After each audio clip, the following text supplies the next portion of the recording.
That's not oak. That's not oak. There we go. That should be okay. Let me do this again.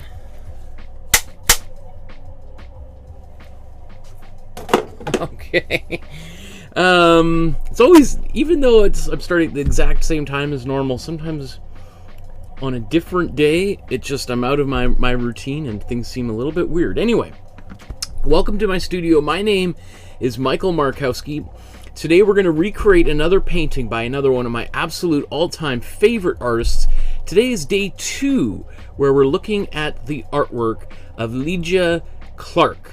And Lygia Clark is, I think, really one of the greatest artists of all time. And as I said in yesterday's episode, I think that she will, as time goes on, become a more and more and more important figure throughout the history of art. As often happens, there's artists that were hugely popular while they were alive that most people, even art historians, don't even know unless they dig down and they read these documents like, oh, this person was more famous than Michelangelo and Leonardo, and yet they've disappeared from history books for all sorts of various different reasons. And then there's people who were basically forgotten while they were alive, Vincent van Gogh probably being the most famous, that were virtually unknown, and then after they die, they become huge celebrities, right? Lygia Clark was quite well known while she was alive, but I think especially over the past 20 years, she's had this massive, I don't know what to say, resurgence, but just her place within kind of the history books has just continued to get bigger and bigger and bigger. And we'll talk a little bit about why that is, how that's happened, and as we go forward through today's episode here. So let's take a look at the painting that we are going to recreate here. So this is her painting, Composition, from 1953. Honestly, I don't speak a word of Portuguese, so I wouldn't even know how would you say that? Composição? My apologies for not knowing the proper pronunciation of her native language. But I love this painting. I think it's a gorgeous painting. She's one of those artists where I had a really difficult time trying to find an artwork for us to settle on. That's why we're doing 2 episodes, and I really could do another 3 or 4, because especially even just getting ready for the past few days, I was thinking like, oh, maybe I should do this one or this one instead, and no, I've already done all the outlines. And so this is, anyway, I love this painting, and I've also been thinking a lot about how to do today's particular painting. Because yesterday, this is the painting that we did, and I think it turned out pretty good. Let's just put them side by side here. Oops, that's upside down. So this is yesterday's painting. And what we did with this one, if you recall, what we used was some fluid acrylics in the black to do some of these lines. And that was a huge eye-opener for me. I've used the fluid acrylics to paint on paper and to paint on thin kind of like mylar, like plastic, for performances. That's a whole other thing. I used to do performances, travel across the country with a rock band doing live art while they were playing. Different life. That was I don't know how many years ago that would have, almost 10 years ago I did that. Anyway, so I'd never actually put that fluid acrylic onto a canvas before, and I was just like, I'm so excited by how that worked out. I'm not going to go through all of it now because that's already in the last episode, so you can kind of watch how that worked. But wow, it was so much easier than using the regular heavy body acrylics that we've been using for a year almost now. It's basically the fluid acrylic is just a formulation, an acrylic formulation that is just more fluid, right? So the difference between that, and this is what I'm talking about. This is what I use to do all those outlines. Anyway, that blew my mind. My mind is still blown. But with today's painting, we can't really quite do that with this painting. I guess if I had all of those colors, we could try to do that with fluid acrylics, and I think we would probably get sharper lines if we were hand painting the entire thing. But I'm gonna try to paint this, and so now, having said that, if we're not going to use fluid acrylics, because I don't have all of it looks like I got yellow and blue and red, so I have a very limited palette. I don't even have my regular split complementary or split primary palette. So I think what I'm going to do is use some tape today and some matte medium, which we have done a few times in the past. Actually, our very, very first painting that we did as part of the Master Study series, we used this process. We also did this way back when we were looking at Bridget Riley in our Intro to Painting class. And when you use the tape and medium method, you get such a beautiful effect. It's just so nice and clean and professional. So I think that's what I want to do for this particular painting, even though I do not think she used this process. So these are the materials that I'm going to be using. This is a matte medium. You could, if you didn't have a matte medium, you could try using Mod Podge. Maybe we'll use a little. I'll use it kind of interchangeably. I guess the main reason why I'm a little bit hesitant with Mod Podge is that it's more intended for like a craft purpose, and generally by that, it's not to denigrate people who are craftspersons, but it may not have the same archival properties as a higher grade acrylic paint that is made for painters. So that's always my little caveat there. I don't know. Mod Podge, is fairly reliable, fairly good for doing collage and stuff, but whether it's going to last as long, and because really the main concerns are, will it yellow, will it peel or start to crack or fall apart in any kind of way. Remember, acrylic is plastic, and while plastic will last a long time, some plastics will degrade faster than others, right? You've probably seen this with maybe things in your recycling bin, right? Some plastics bag might last for thousands of years, and then some of it you can already, if you've left some plastic around for a while, it starts to kind of become brittle and crack, like old shopping bags kind of thing. Anyway, for many people, probably most of the people watching right now, this is not a huge concern, but myself being a professional artist, if I'm selling artwork to people, especially if I'm selling an artwork to somebody and it might cost thousands of dollars for them to buy it, I don't want them to contact me 2, 3, 5, 10 years from now and say, hey, that painting I bought from you a while back? Yeah, anyway, it's sort of completely fallen apart, and I feel kind of ripped off, and I'm telling all my friends about how you ripped me off and how your paintings fall apart. Ooh, that's not a good place for me to be, right? You don't want to get a reputation for using substandard materials. Now, as I was getting ready for today's episode, I realized I didn't have any pre-gessoed canvases left. Oh, okay. So what I'm going to do, and because some people have asked me a few times to talk a little bit about gesso, I thought I would just do that right off the top. Now, this is not, gessoing something and then immediately trying to paint on it is not the best idea. It usually might take some, like, you really want to let it dry for a few hours overnight if ideal. So I'm probably not actually going to paint on the gessoed panel itself, but since people have asked me about it, I thought, why don't we just kind of kill a couple birds with one stone here? Or, well, we really shouldn't be killing any birds, but... So, what I've got here, this is a big, heavy jug of acrylic gesso.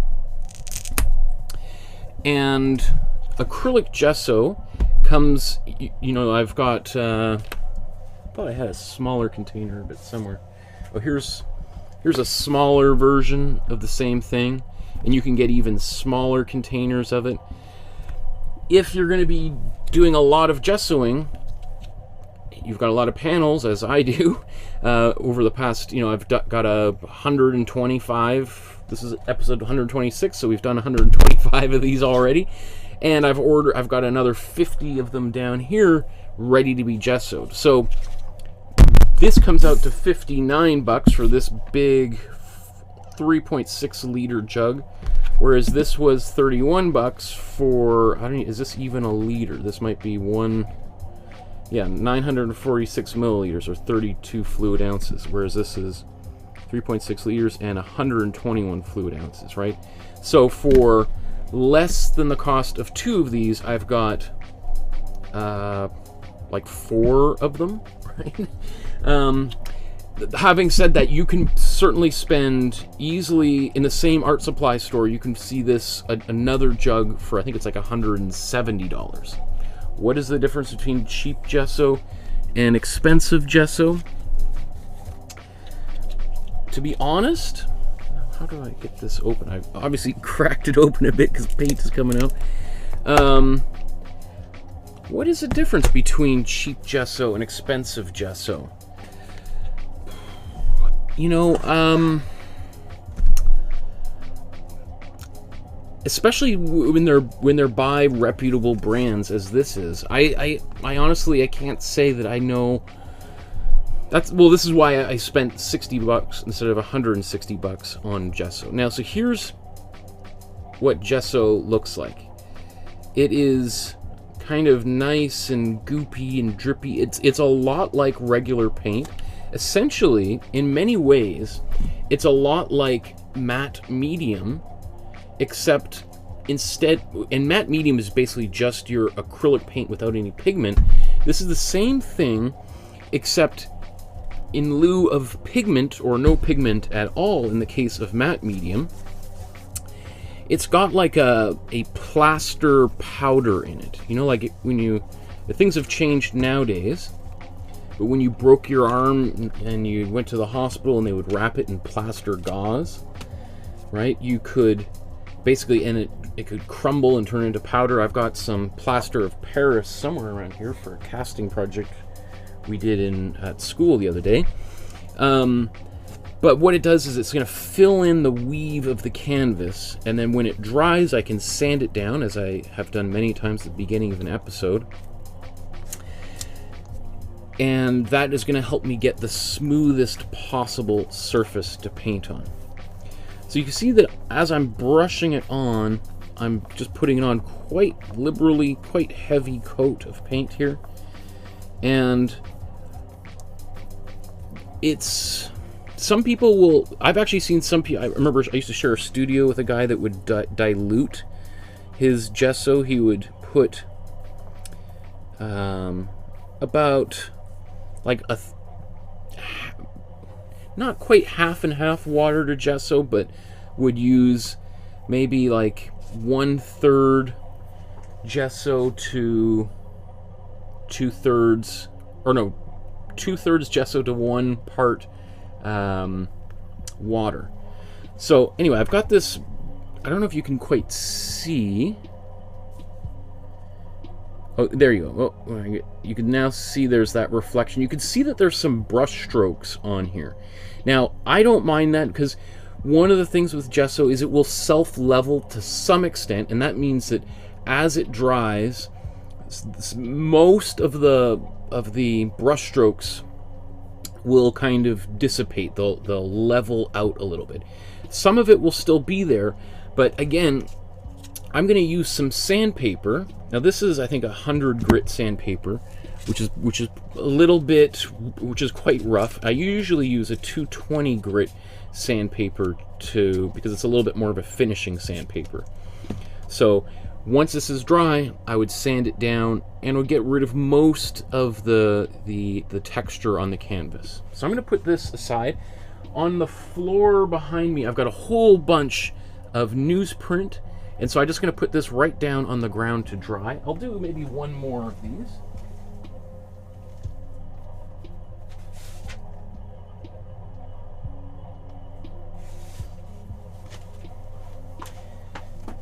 Actually, maybe I'll use something a little bit different. Just, I'll open this up because I saw this on sale at Michael's recently.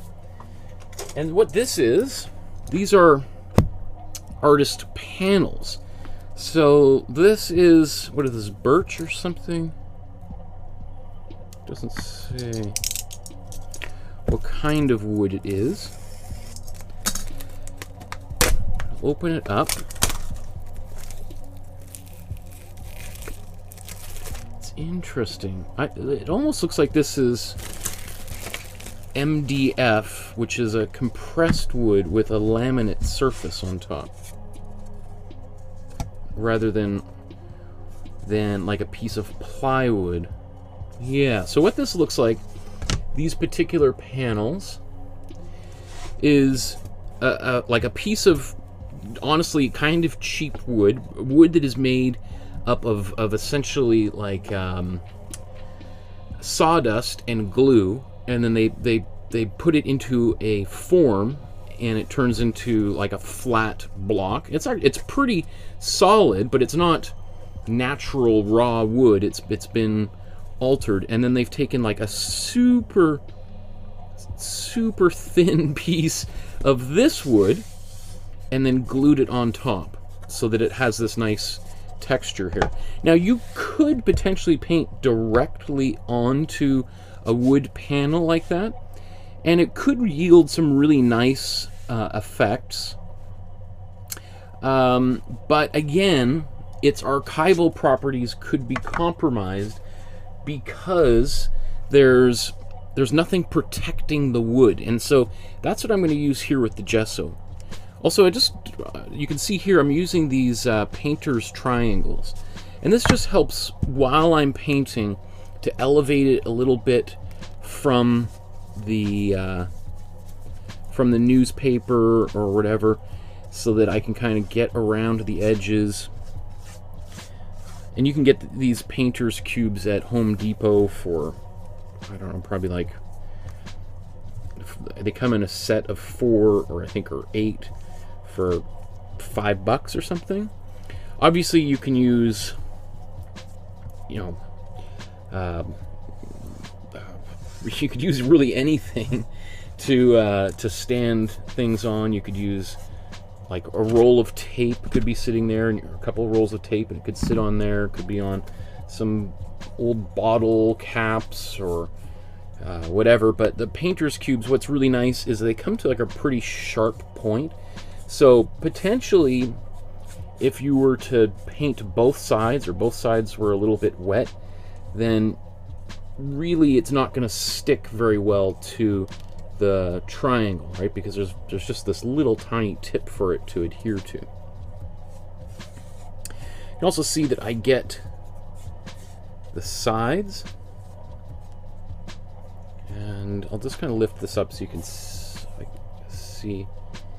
You know, there's a little bit of paint on the edges, and I'm not concerned about that because I don't mind a little bit of that. In fact, if anything, sometimes it's nice to be able to see that at the end, because there are times where once I've painted over the whole surface, I can't sometimes remember, did I gesso this in some way? So if there is a little bit of gesso around the sides and even on the back, then it's like, oh yes, I did gesso, because I can literally see the gesso there. Now, I'm just using a cheap paintbrush, and this is an old paintbrush I've had for a while. It is starting to fall apart, and that does contribute to some of the lines on there. It's not a big concern for me, but some people would use, instead a foam brush. Do I have a foam brush?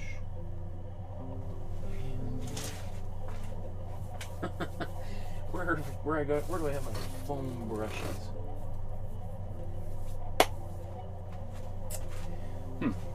I know I have dozens of them. Maybe I got one in here.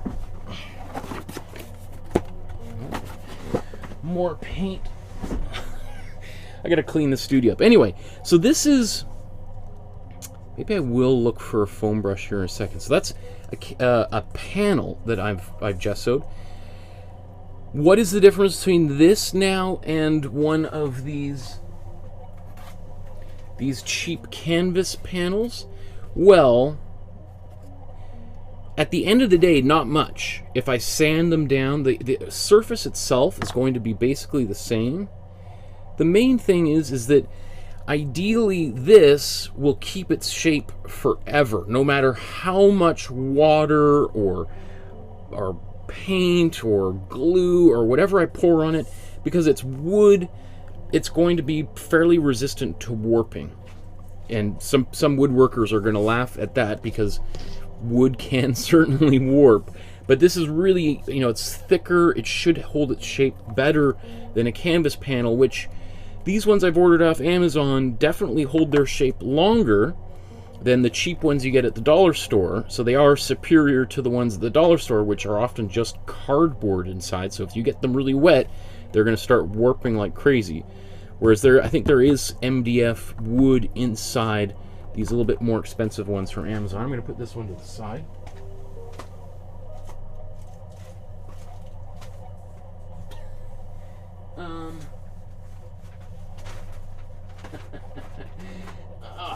Okay.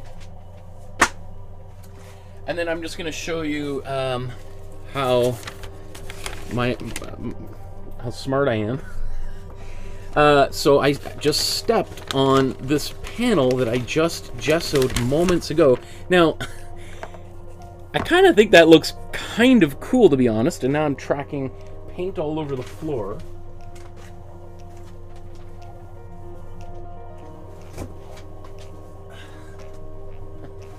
So what is the whole purpose of putting paint or paper down on the floor when you track paint all over your studio? Anyway, let's fix this. How did I even do that? What was I doing back there that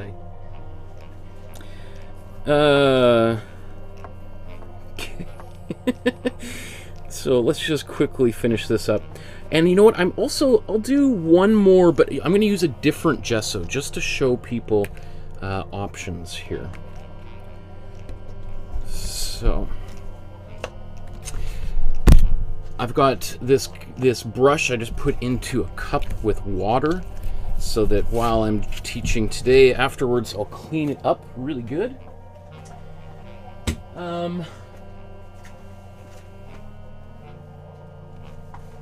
Okay, so let's move this out of the way.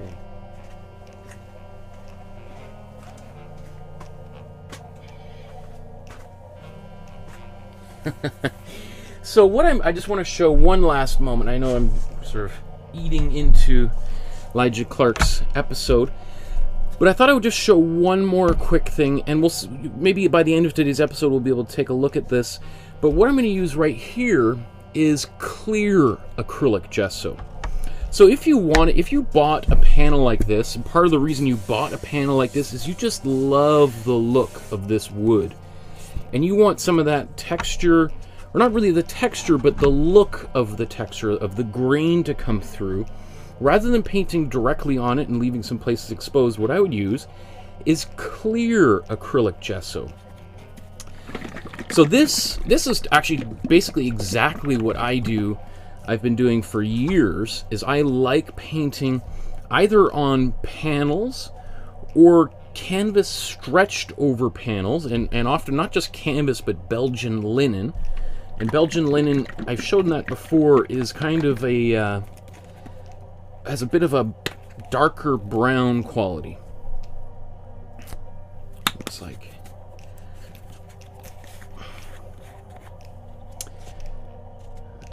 Let's just put this right on here. And I'm going to grab, let's say, a big brush. And I'm going to brush this on. Ultimately, it's going to dry about 90% clear. So there will be a little bit of kind of a slight ghosted quality to the panel after it's dry, which is, you know, when you're looking at it after it's dry, it's a bit frustrating because you're like, oh, I wish it was a little bit clearer. But I'm telling you, once you've got paint on it, no one will notice that it's still a little bit foggy. It just, especially when you've got paint over there, you'll see the wood grain, and even though you might feel like, I wish it was a little bit clearer, most people won't notice it and won't care. And if you point it out to them, they'll be like, really? Oh, I don't really notice. So I do also notice that it also gets a little bit more foggy after it's sanded too. So, and I will sand this just like I would sand a regular gessoed panel.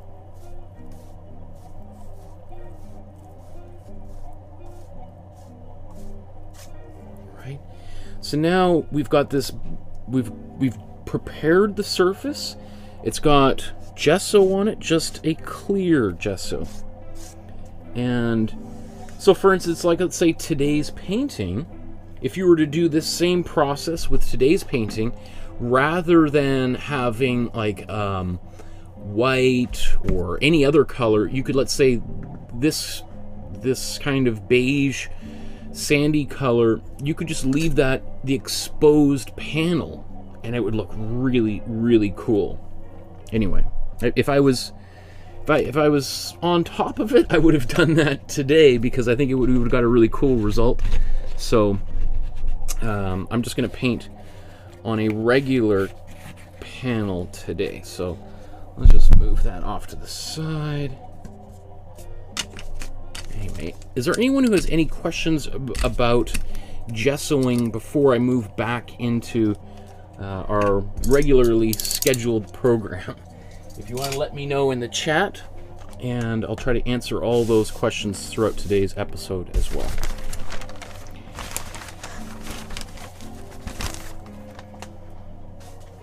Okay.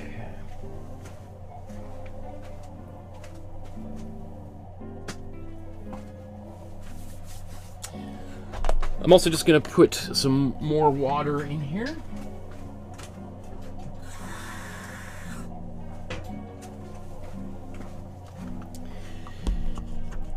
And so I just got a little bit of hot water in there, and these can sit here for, ideally, I mean, this is a nicer brush, so I probably don't want to have this in here too long. In fact, what I'm going to do is I'm just going to do a fairly, like just a small cleaning of this brush, a quick clean.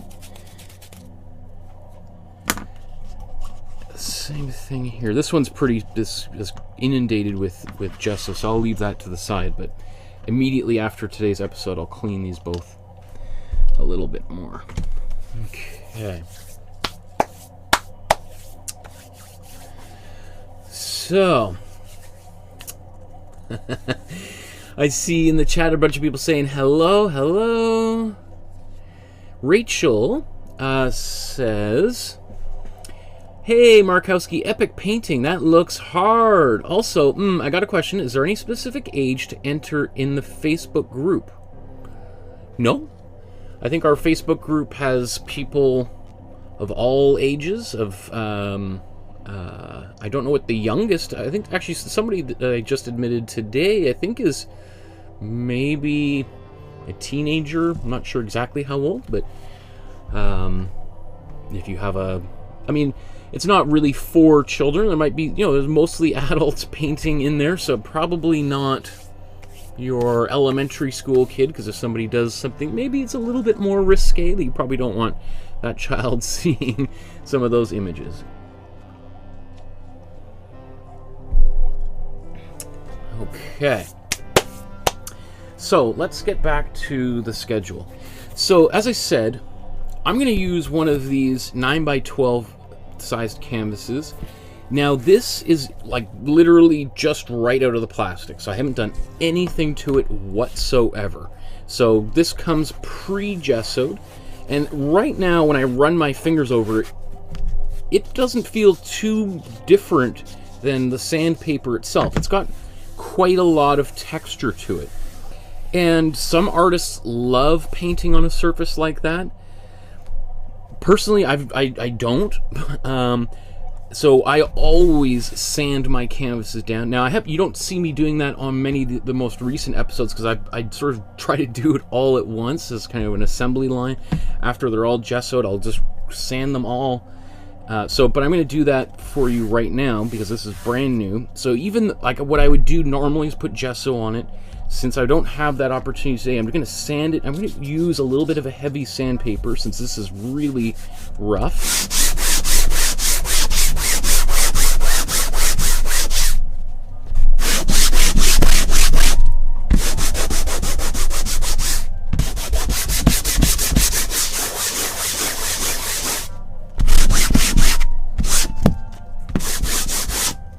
Okay. So you see a few things, one of which is, this is, 100 grit sandpaper is really gritty, and it's going to take a lot of material off quickly, and when I wasn't too careful, it took a little bit off that corner. I don't mind, I'm going to cover everything with paint anyway. The other thing, as you can see how clean this shirt is, right? I'm going to wipe that off, and you can see there's a lot of powder coming off, and I'm actually just going to take just a slightly damp rag and wipe that down a bit here. Just to help get any kind of powder residue that might be on there. Okay.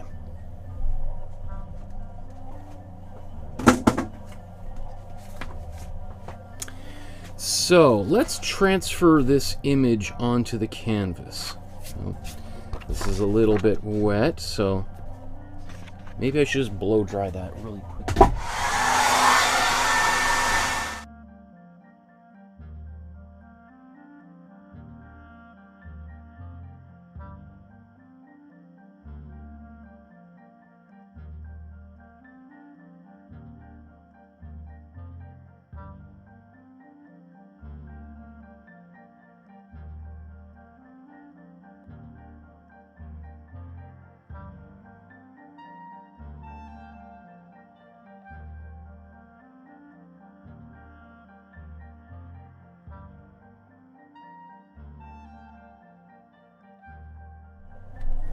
And I wish I was thinking ahead of time. It wasn't until, like, I would like to use that panel. I think it would just look so cool for this, but I just don't. I don't think it'll be ready in time. And the fear is, if we're going to use tape and I'm going to paint on it, then that tape, will pull on the paint. And the worst thing that could happen is, maybe I get through a few layers of tape and everything's going fine, and I just end up peeling a whole bunch of, not just the paint, but the gesso right off. And it just comes off like, a giant sticker. That would be kind of traumatic. So I'm going to put this tape down. Now I'm just going to double check with a ruler.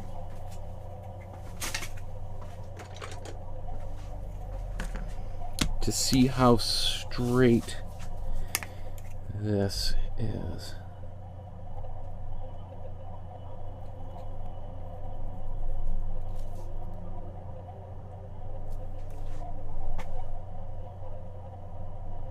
Okay, pretty good. I mean, it's not super important, but we are dealing with a grid, and if the grid is crooked, it could be kind of frustrating. You'd be like, oh man, I wish I had just taken an extra second and checked it and seen if it was going to be straight at all.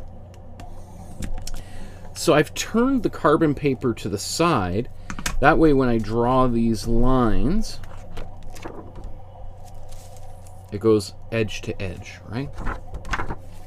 Well, if I'm going to do this, I might as well save myself just an extra second. It's a little, well, I'll show you how I'm going to do this with the diagonal or the vertical lines in a moment.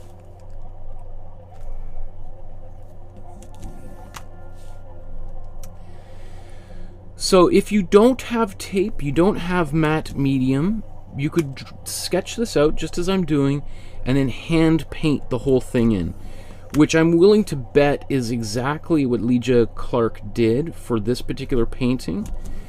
And we're going to look here in a moment. You'll see the size of the original. It's probably about 4 feet tall, I would say, and about 3 feet wide. So it's a pretty, you know, good sized canvas. And if you're painting something that big, well, it's going to hide, you know, any kind of small little mistakes, right? So, but since I'm painting on a much smaller sized canvas here, if I'm a little bit sloppy, and you saw how sloppy I was yesterday, because I knew I was going to outline everything. And I'm like, yeah, I'm going to outline things, and it doesn't really matter so much about being totally perfect. And it turned out great, right? Today, if I was going to hand paint all of this without using any tape, I'd want to be very, you know, slow and patient. Otherwise, it could look kind of sloppy, right? So,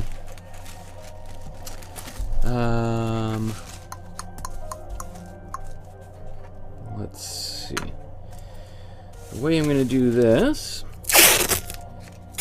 take some tape and I'm going to put it along the side here. Really try to make sure it's on. And I'm going to remove the tape from the top.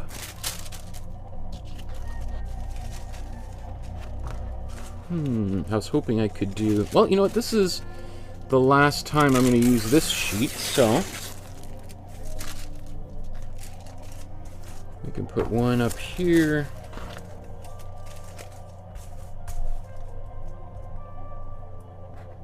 And go like that. And, I mean, it doesn't have to be the last time you use this. It could be the first time you use it. It might be helpful for those larger canvases.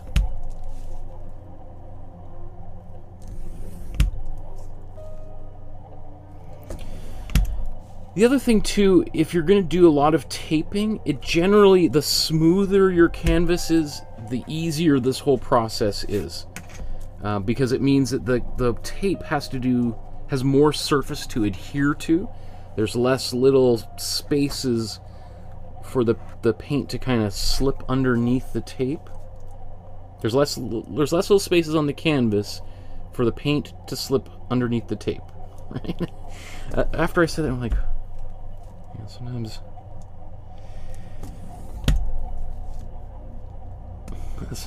when I'm doing these shows, I have to take a second, like, wait, did what I say right now make any sense?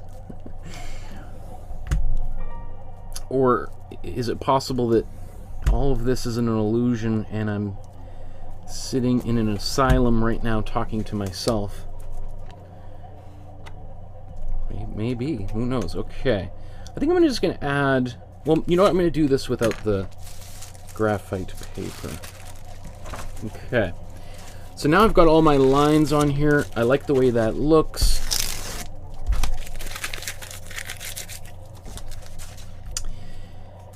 And I was planning on throwing this out anyway, because you could see it's starting to get pretty faded.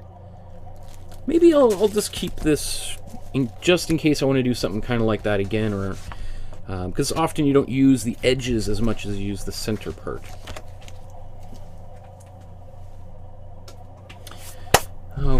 Okay, so should we use the... yeah, we're going to use tape. I'm going to use tape just because I think it's going to look really, really nice. So the first thing I want to do is let's get our palette going here. We'll get some paint onto here and here.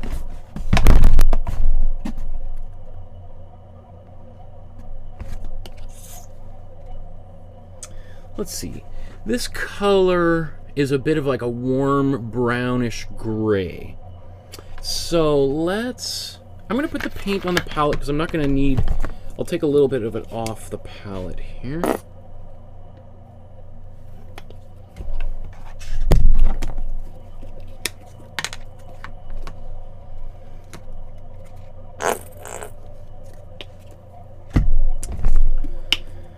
Put my labels back on.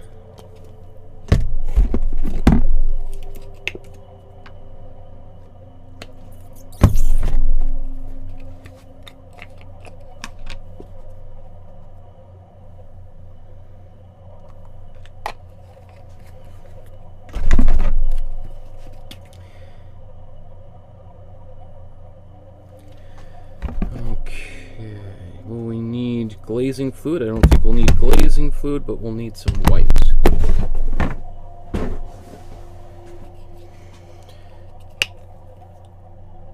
Right? Yeah, we'll need a little bit of it here. Okay.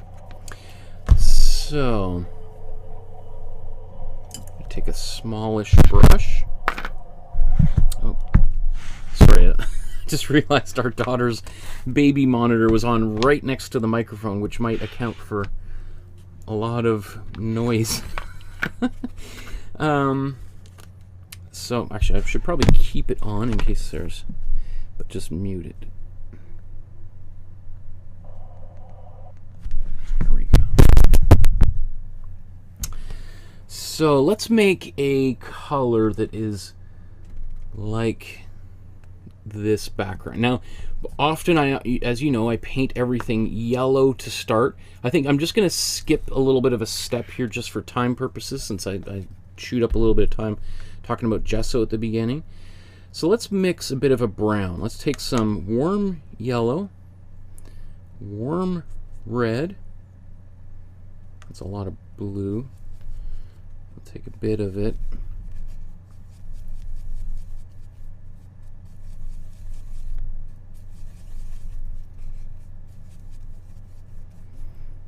Okay, let's get a bit more yellow on there. Okay. Next thing I'm going to do is I'm going to put some white here. Don't want to put too much because I don't want it to hide the so now I'm taking that brown that I put down there. Let's stir this in here into the white. How do you think? Pretty close. It's maybe a little bit on the reddish side of things.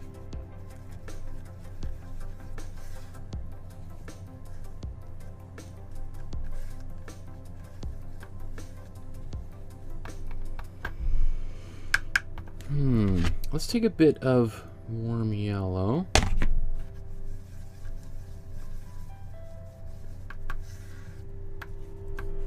Now it's a bit peachy. That's okay, because what I'm going to do now is I'm actually going to take some of the matte medium, drip that in here. So this is going to dilute the paint, but without losing its kind of structural integrity, I guess you could say.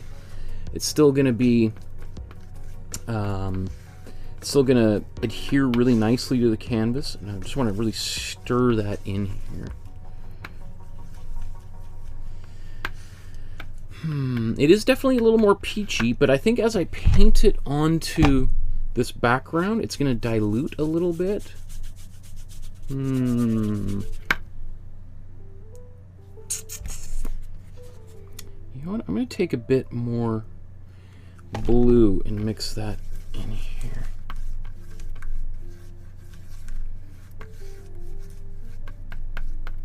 Let's get just a bit more of that.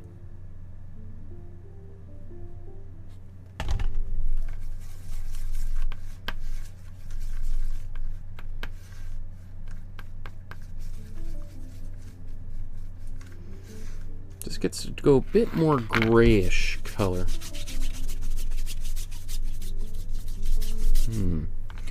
Not the happiest with that, but we'll see. As it dries, the color will change a little bit.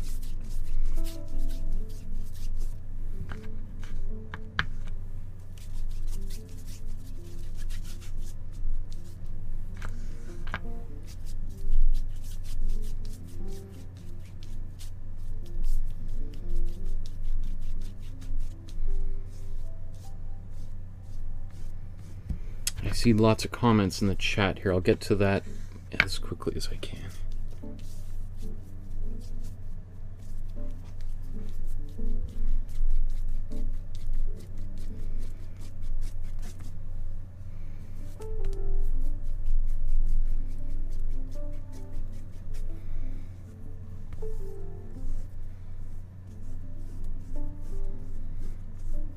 Just going to spread this out as much as possible.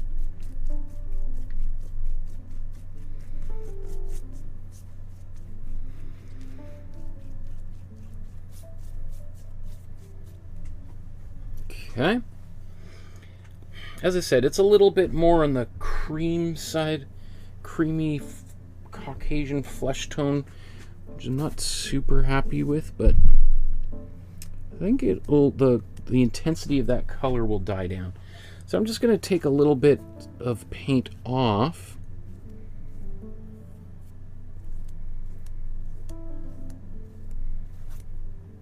Just because it was pretty thick in the middle, and I'm afraid it might take too long to dry here.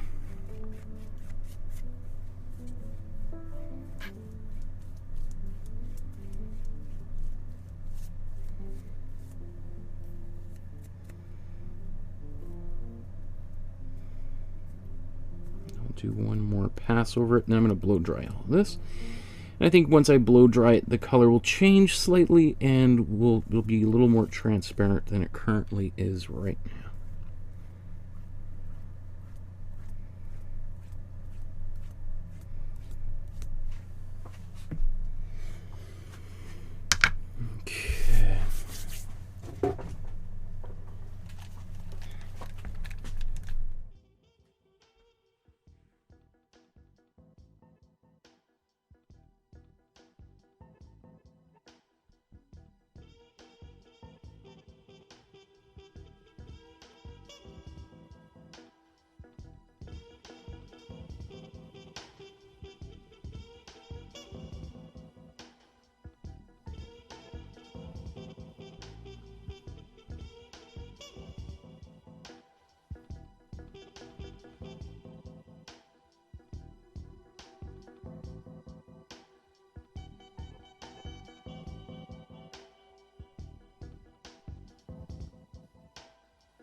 Okay.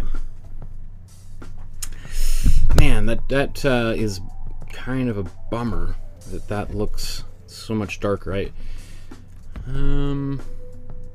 definitely just a lot more red in here than I would have liked. I'm just gonna go with it, even though the colors are gonna be a little bit different. Okay, so the next step is we're going to start putting some tape on here.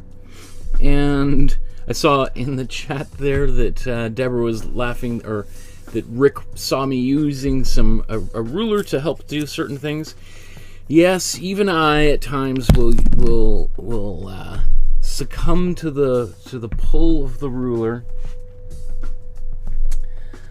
Sometimes it's hard to, if we're doing a particular kind of art, then you kind of need to use it in order to get the results you want. And I think today we're going to get a really cool result by using some tape on this surface. So let's think about the first thing that we want to do here. There's no real order that we can do it. I guess it's as you go and you do this kind of thing, you start to kind of becoming aware that there is certain ways that would be that might be a little bit faster, and essentially we're going to paint sort of alternating rows all at once and then remove the tape and do it again. And you don't have to do all of it with tape. You might even just use tape to do the tops and bottoms of certain rows and then paint carefully in between. You can also just use the tape as a guideline and not even paint onto the tape. So there's so many, I've seen so many different people, friends of mine that are artists, that use tape all the time. So let's just sort of dive right in. Let's look at the canvas up here. And how about let's go edge to edge, or oops.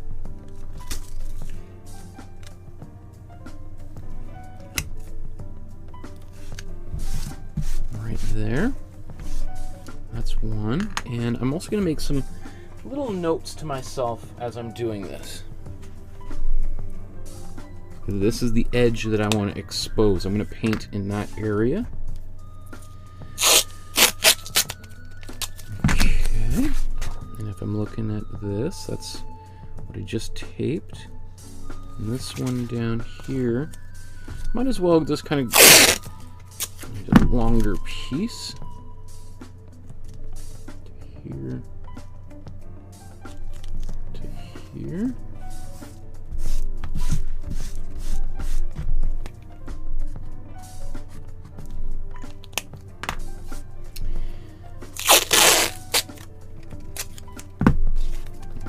Okay.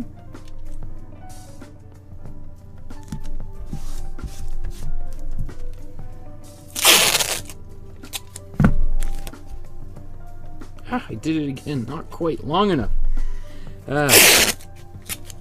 This is how you end up going through lots of tape.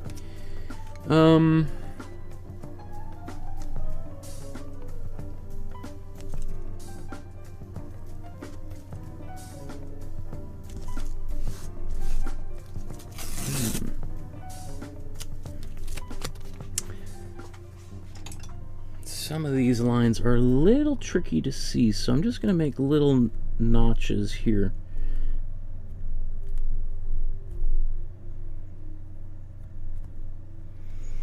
To help me. I'm also pulling against the tape to try to get the tape as straight as possible. So let's just...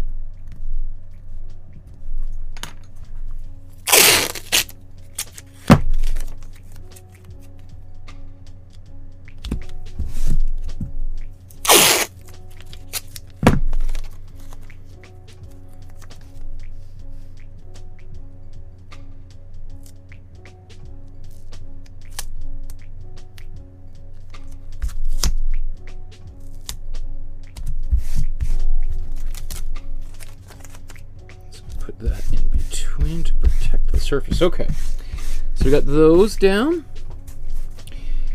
and just push all of that across. Once again, it seems pretty self-evident that this is what I'm doing, but you'd be surprised.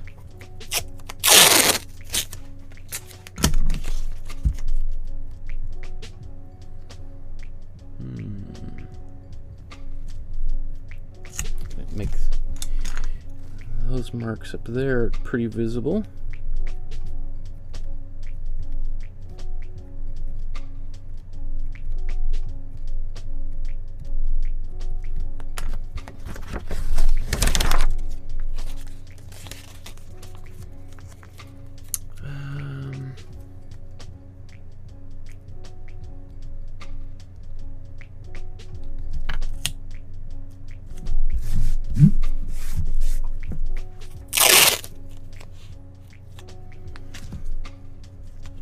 Oh, it just barely doesn't.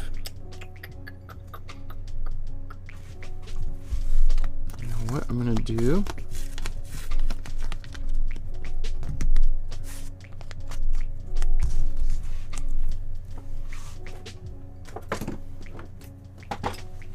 I'm gonna use a different tape. I got one that's not quite so thick here.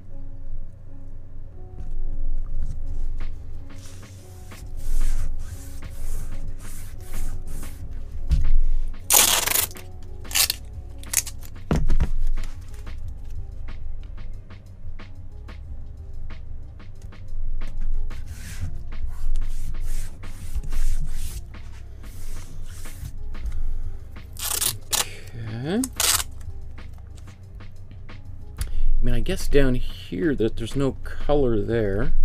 There's probably a few of these where there's not going to be any paint. So we'll see here as we go. Another way to do this would be to put tape over the whole thing and then to cut shapes out of the tape. Another way also is we could paint this and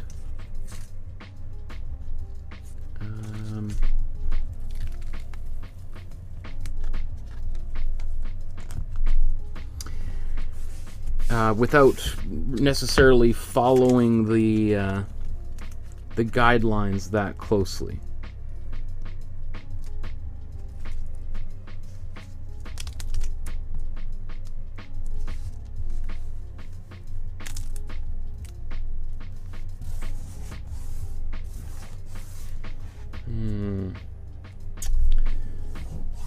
That makes me a little anxious. I'm just going to take that off. Let's do this again. Can I get right in between here?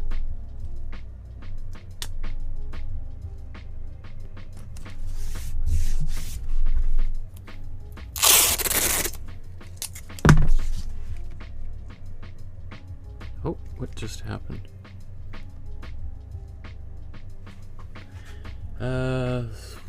Something happened here.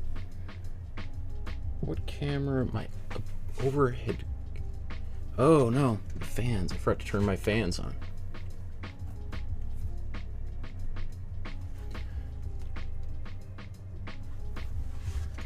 Oops.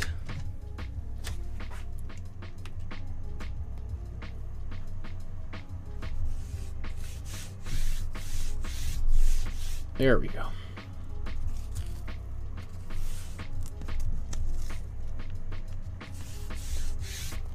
Okay.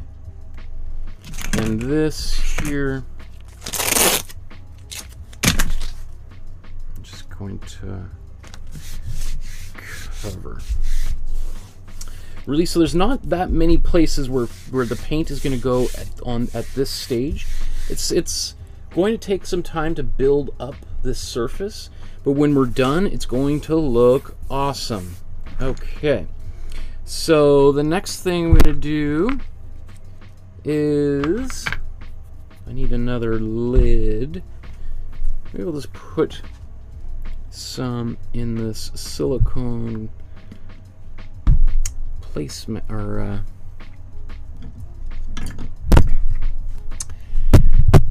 this is like a coaster. And so what I'm going to do is I'm just going to brush paint over all of these. This is my matte medium.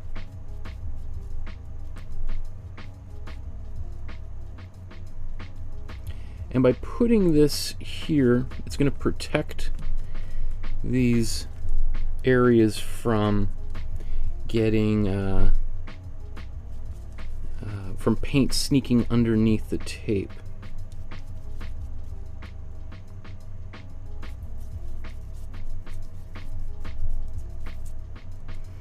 And some of these, like I think this area isn't going to have any paint, but maybe I could paint color there if I want. I don't have to, you know, religiously obey the original colors of this composition, though I might.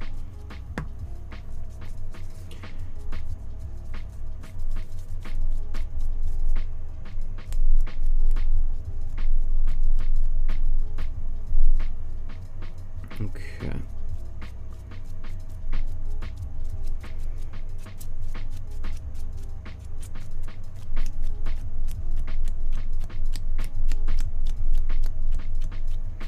So I'm just going to thin that out.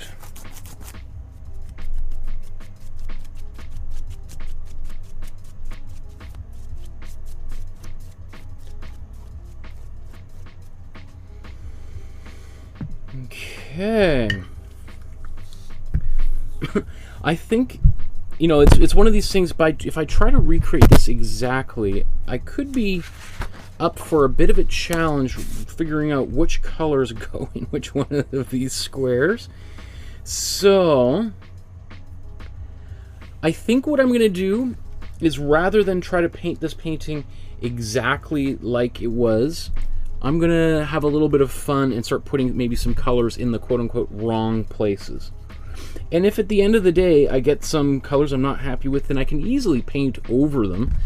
You know, I can mix this color I put down originally, and maybe even if I really don't like it at the end, I could paint over all of those extra little places. So let's just think about... I'm going to blow dry this before I move to the next step here.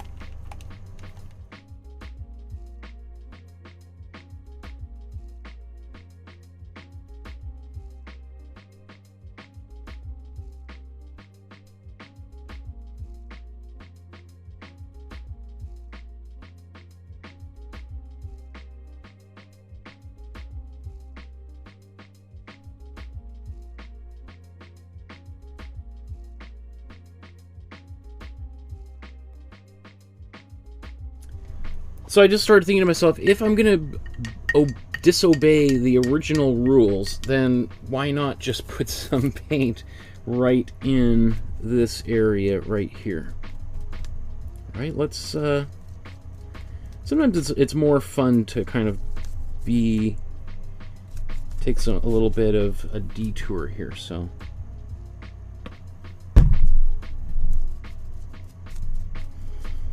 And like Deborah was saying about the Bridget Riley, it was a lot of fun, and the results were super cool. In fact, that Bridget Riley painting we did almost a year ago is still up. It's one of the few paintings that I did from that first original series of paintings that's still up in our living room. My wife loves it.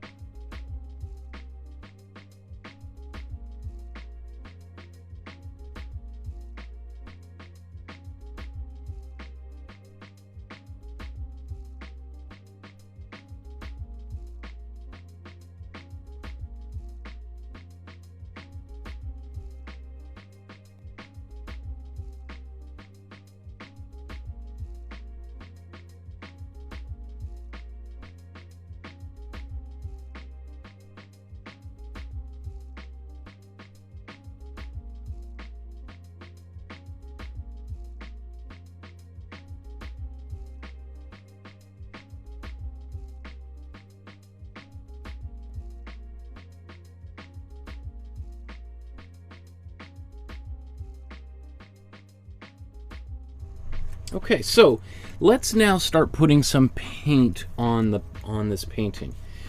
I think if we look at the original, you know, let's say I could be wrong, but I'm imagining that this strip right here is right down here, right?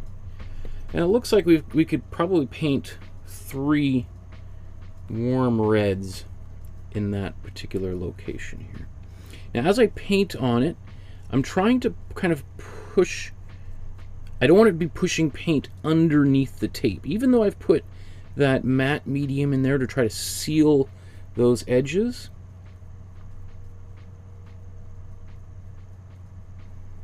I want as much as possible to try to not get underneath that tape.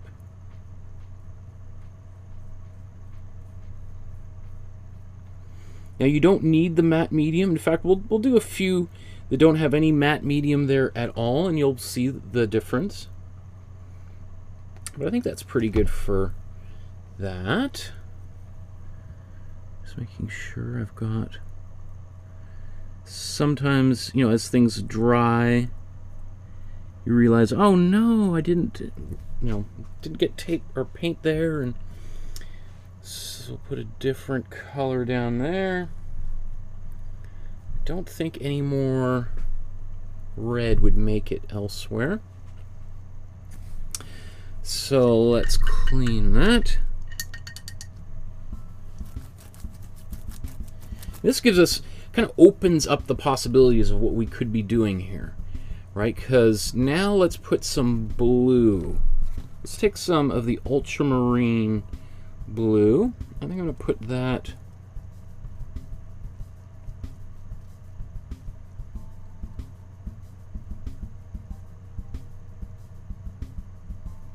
right here. Let that dry for a few moments. Now, this one, I don't know if you could see it, but there is a line here. So I'm going to paint it.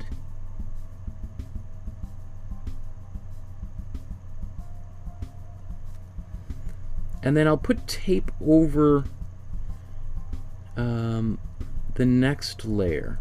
So you'll see, we'll make that work here in a moment, but we'll put that down to start.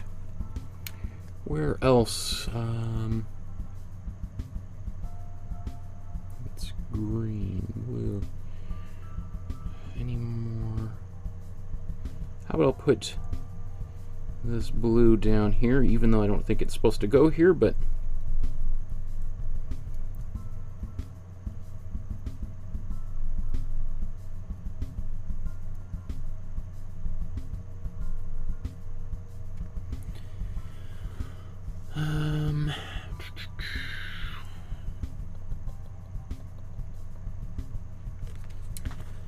okay, so I think what I'll do next is I'm going to take some of this cool blue,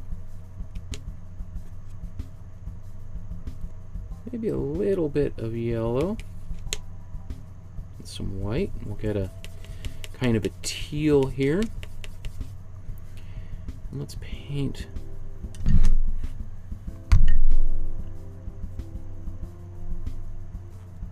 this here. Now, remember, there was that area where I sanded too harshly. I can just really load it up with paint right there.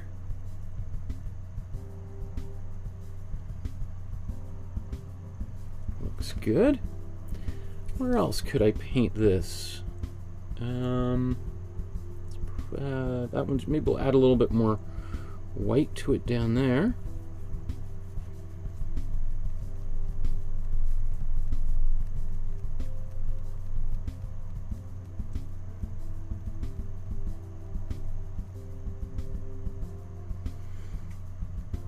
Okay.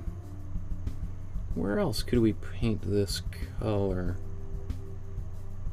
Now I think this area is right here, but since we're having a little bit of fun and we're going a little bit silly, let's gonna paint a different color into this location.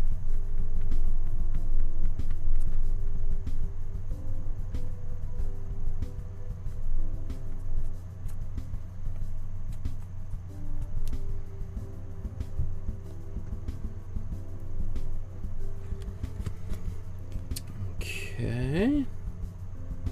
And how about we'll do this again up top there. I think using slightly different mixtures each time is going to make for a more interesting painting ultimately. So try to vary the colors you're using, just even if very slightly, a little bit more yellow, a little bit more red. Otherwise it's going to look like very, very simple, primary colors. And I think you might be a little bit disappointed at the end, because this takes a little bit of time, right? And so if you're going to take all this time, you might want to just try to,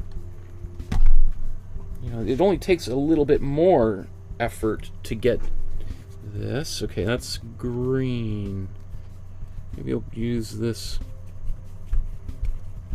Take a little bit more blue. We'll paint that in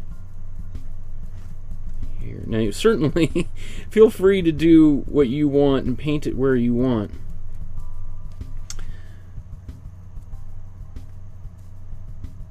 The colors where you want them to be.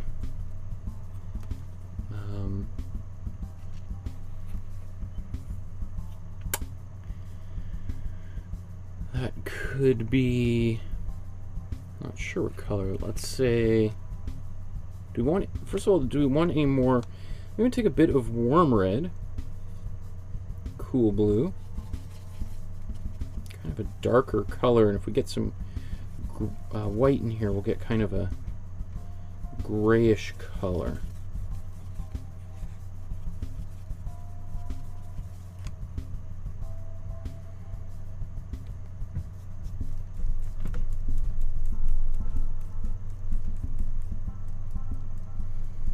Alright, so to make this color, I just used some warm red, cool blue, and cool yellow, and a little bit of white.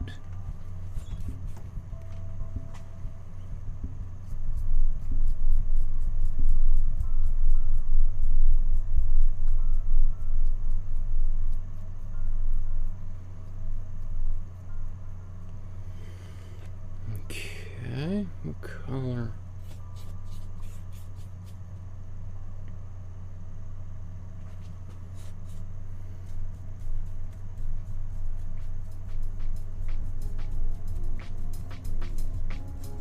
Now you might look at this and be like, wow, it's really getting covered up really quickly. I think what's you're going to find here, as soon as we start peeling tape off, you'll be like, oh, there's really only maybe a fifth of the painting's been covered. Oh, still got quite a ways to go, right? So that's why it's almost like every other painting I've done where don't worry about being too precise at this point in time. Just have a little bit of fun. Put the colors in almost randomly, or randomly if you want.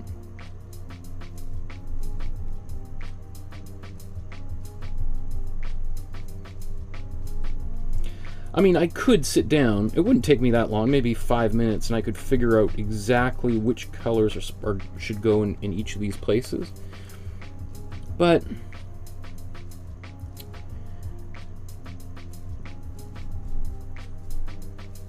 there is also something to be said about just the experience of kind of being surprised by your painting as you go.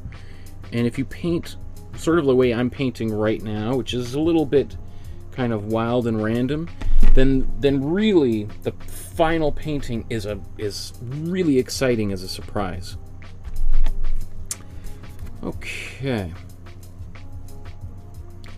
I'm gonna get, looks like she's using mostly the same yellow throughout the whole painting. So I've just used some warm yellow and cool yellow, and there was a little bit of blue on my brush too, which has made it a bit on the browner side of things. So I might end up having a few different yellows on my painting here. We'll see. Maybe I'll put this one in the bottom right corner.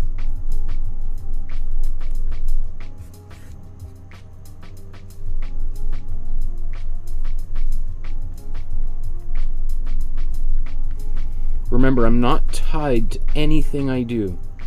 I could peel off the tape and decide, you know what, I don't like where I put any of those colors. I'm going to do something different. The other thing is, even though there's some of these patches are going to have blank areas of canvas, I've decided to paint them in now because it's just going to be easier to do that now rather than try to do it a little bit later. So that's my strategy. And also just, yeah, I might as well just fill up this canvas quickly. Taking a bit of that gray and putting it into this green so it's maybe not quite so bright. Put a little bit of warm red in there. Like this combination of cool yellow and cool blue, the green that you get out of it it's a gorgeous green, but it's often just so intense, such a saturated color that it often seems a little bit, it's like, it's too much. It's almost like a neon, and it doesn't often, I find it always stands out a little bit too much for my own personal sense of taste here.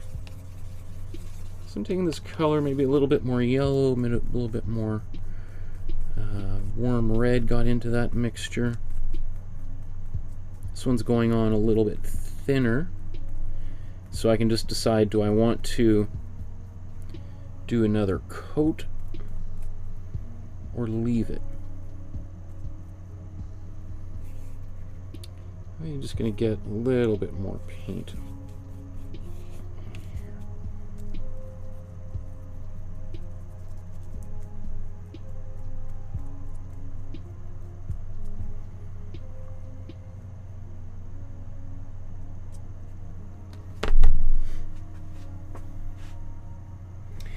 So, you know, as I was planning for today's episode, I was thinking, well, you know, we have done tape painting, using tape to make paintings before. Maybe we should just hand paint it. But then I was thinking, you know, we've painted using glaze like 80 times. And it's not like I said, oh, we did it once, we won't do that again.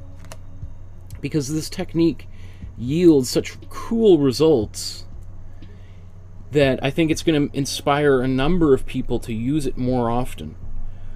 One of the things that you can do is use this to literally decorate furniture. Let's say you've got an old table or bookshelf that you were thinking of throwing out and you'd like to have something different. You could just experiment with it, especially if you're going to throw it out and put it in the back alley. Doing something like this to a cabinet, especially like in a children's room, will radically change it and hopefully give it a whole new life.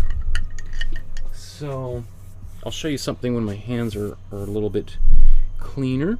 Okay, so now I've got that painted on. What I'm going to do is I'm going to blow dry all of this, and then I'm going to peel the vertical stripes off, and then I'm going to replace some of the vertical striped, and then we'll paint those areas, and then we'll tear that off, and then we're going to have these empty spaces in between to do, and then we'll do those, right? So it is, you know, some might say this is a really time-consuming process. I don't see it as particularly more or less time-consuming than anything else we've done. I think the results are certainly merit the amount of work that we put in here, and really, like Deborah was saying, I've done the exact same thing with my 2-year-old daughter. She was 1 year old at the time, actually, and we put the tape down, and maybe my wife and her just went for a walk, but she got her fingers all wet and smearing paint all over it, and she's giggling and laughing, and even though there's all that paint all over the place, when we peel the tape off, it just looks nice and sharp and clean, and it's sort of like, oh, that's kind of neat. You can be as messy as you want. You could splatter paint all over it, right? And you could get big blobs and drips. Peel the tape off, and then all of a sudden that messiness looks really precise. So, yeah, I'm going to blow dry this. So, yeah, I'm going to blow dry this. And then I'm going to peel the vertical stripes off, and then I'm going to paint those areas, and then we'll paint those areas. And then all of a sudden that messiness looks really precise. So, yeah, I'm going to blow dry this. And then I'm going to paint those areas. And then we'll paint those areas. And then all of a sudden that messiness looks really precise. So, yeah, I'm going to blow dry this.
Okay, so I'm still going to peel the tape off here, but remember I said that there was this little area that I was going to put some paint over. I'm just going to do that right now before I do anything else. In fact, let's zoom in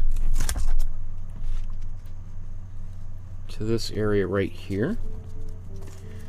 And I'm going to put the tape, rather than right up over the edge, I'm just going to put it a little bit further down.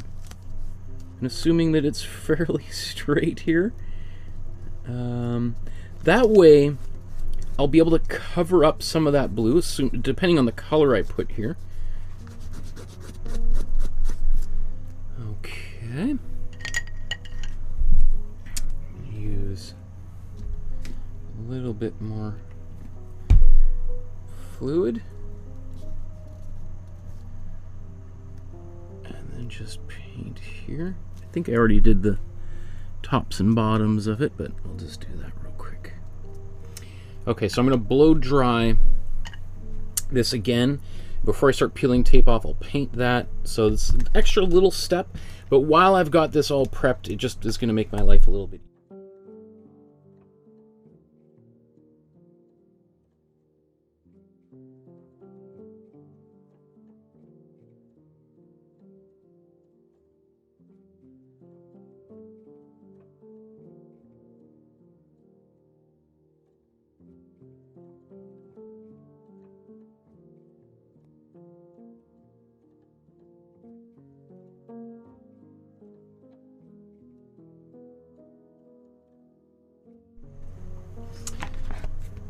Okay, so just gonna paint here. So I saw in the chat there, Olga Evans says said a few interesting things here.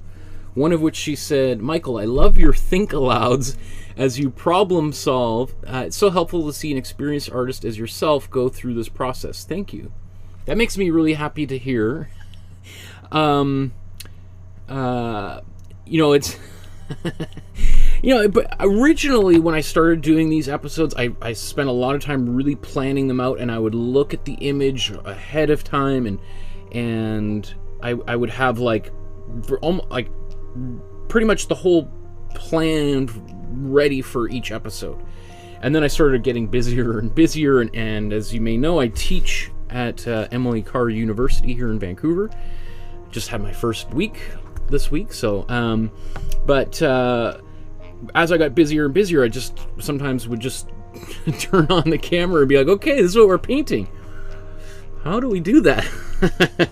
and I do feel that like it aligns with my philosophy of trying to sort of democratize art and open up the artist's studio a little bit more to especially beginner artists, but even more experienced artists. We've talked about this many times throughout this series, that artists historically have been very secretive about their process, and there's lots of different reasons for that, again, which we've talked about many times. But one of the things that happens is you end up having to reinvent the wheel over and over and over again, and you have thousands of people, millions of artists around the world reinventing the wheel over and over again. And while that often leads to some really interesting things, which will remind me when we talk about tape here in a second, I think it's slowing the progress of art down. And I would like to see, and I honestly think that's one of the reasons why art has sort of faded a little bit from the pop culture consciousness. I often think, like, why aren't some of the great artists, like, why is Chris O'Feely, who we looked at last year, he's a contemporary, he's one of my favorite living artists, or David Hockney, how come they're not on Stephen Colbert or Jimmy Fallon or the Today Show or whatever other, news broadcast like you might see Taylor Swift or Justin Bieber, right? Or Nicki Minaj or Cardi B, like these celebrities that, you know, they're great musicians, but these are also, the artists I think are amazing. So how come we don't hear from them?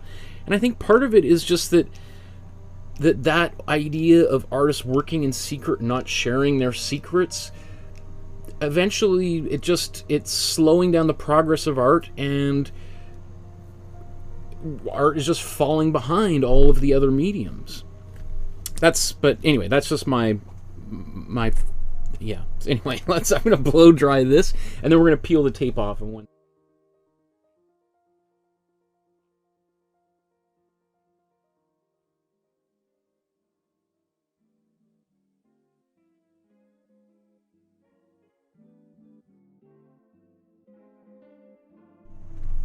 Okay, so we can peel the tape off that we just did right here. The way that I try to peel the tape off, you want to be careful that you're not going to get the paint elsewhere on your painting. Ooh, took a little bit of that paint off, which makes me worried that some of this might not have been totally dry, but let's just keep on going here. Oh, let's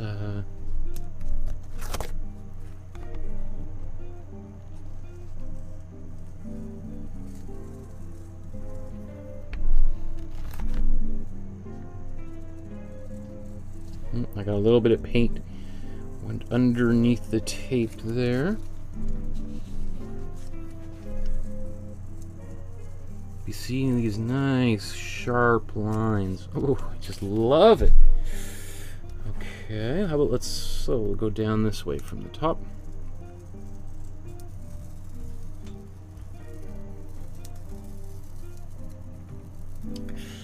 Ah, see that's, oops, you can't see that. See, some of it bled underneath. I think I'll explain why I think some of this happened, because I did skip a little bit of a step here as I was going quickly. But just like we did with this area, we got a nice sharp line across. We can fix those things on the subsequent layers. It's really, is really only a problem if that's the very last layer of paint on your canvas, right?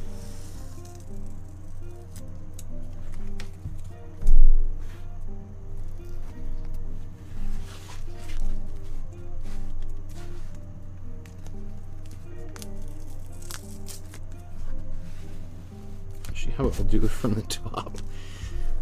That way my shadows aren't all on camera.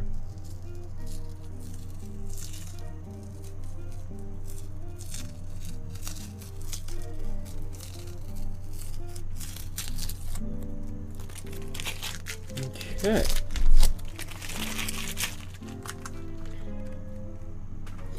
So, if I back out, let's back out even more. Oh, and you had another question there, Olga. I'll get to it in a second. I just want to show. So now, you know, my instinct might be to tear this tape off, but maybe I want to do something in all of these spaces, right? So before I peel the tape off, I might as well figure out what I want to do here. So as I look at it, I think, well,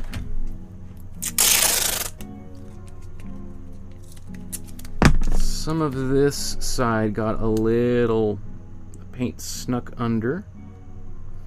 So as I put this tape down, let's zoom in here again.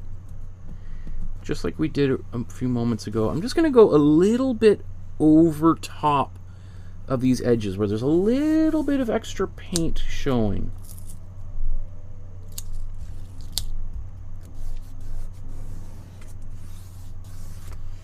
What I forgot to do, and I usually do this all the time, and you could do this if you don't have any paint or matte medium or Mod Podge to do this, is running my finger along these edges, right?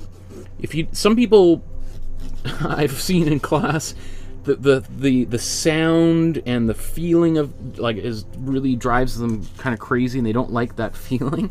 So if you don't like that, you can use, let's say, a ruler and you can just kind of run it along that edge like that. Just make sure your ruler's clean. Now, again, we don't have to put tape or paint in every single place here, and she hasn't herself, but maybe...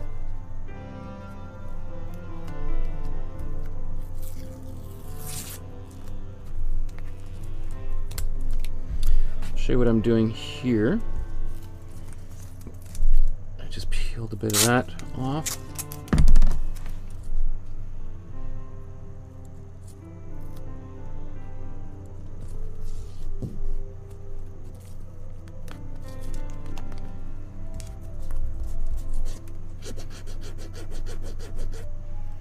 So maybe I'll leave that blank. Maybe I'll paint these areas up here, just folding that tape back a bit.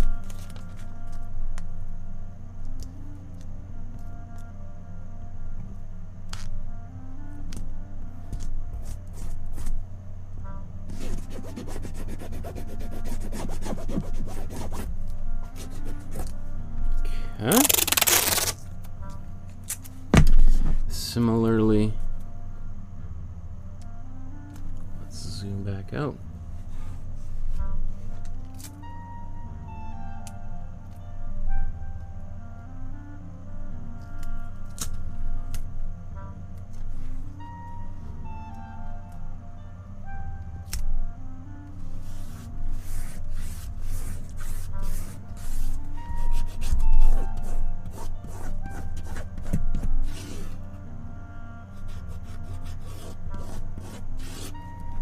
And then if there's a place that I'm not going to paint, I'm just going to cover that up so that I don't get confused. So I'll leave that. How about the same thing? I'm just going to, let's leave, actually, I see. Oh, I see what she's done. Okay. Got another one of these small stripes.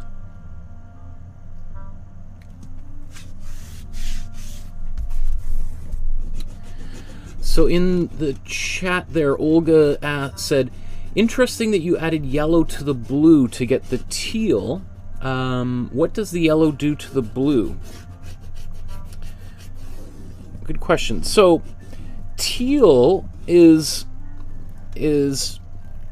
a little, it's got a bit of a greenish quality to it. So it's not just blue, it's a little bit of very subtle amount of yellow in. So by putting because otherwise if I just put white into the blue, I'm going to get a baby blue or a sky blue, right? Whereas if I put a little bit of yellow in it, it's going to get, so for instance, that's closer to a teal, right? And that's got a bit of that cold yellow, versus this, I don't know if I put any yellow in there, maybe a tiny bit, but that's much more of a blue, right? And these are both cold blues, so it's a tiny little difference. But yeah, so I needed a bit of yellow in there to get that teal. What's next here?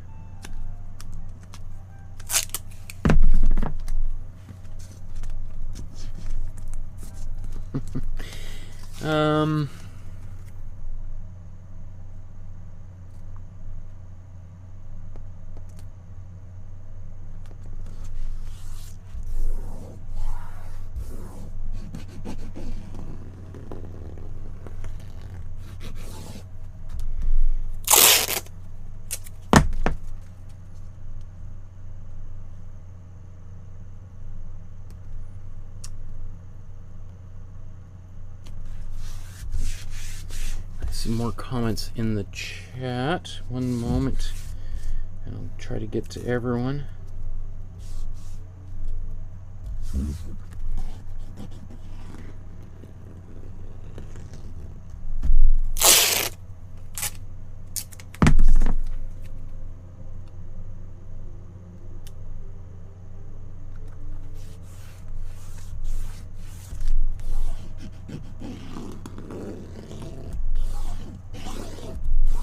Okay, so let's put some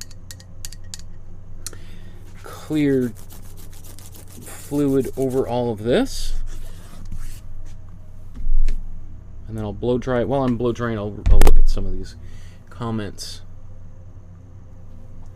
All right, so I just took some, again, this matte medium. You could use Mod Podge if you like. Maybe the next few I'll use Mod Podge, and we can just see. Oops, I need some tape on this side, otherwise I'll get a funny result.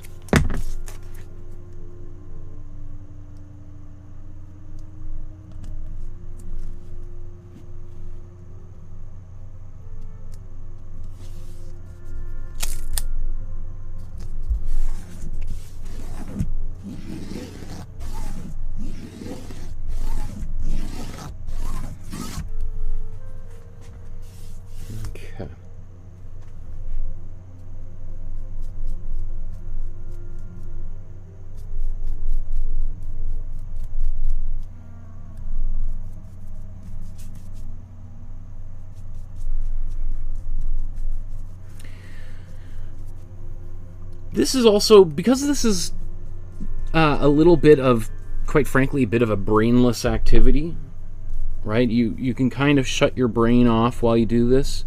This is a fun thing to do when you can do this with friends at a party.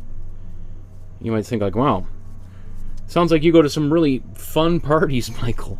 But I'm telling you, like, if you had a bunch of this kind of thing set up, you know, when the world returns back to normal, and you know, you have a little bit of tape, and especially if people know a little bit about how to do it, you know, you can do some really cool, fun things. And again, it doesn't have to be just lines. It could be, you can cut shapes into the tape. There's just so many different ways that you can use this technique.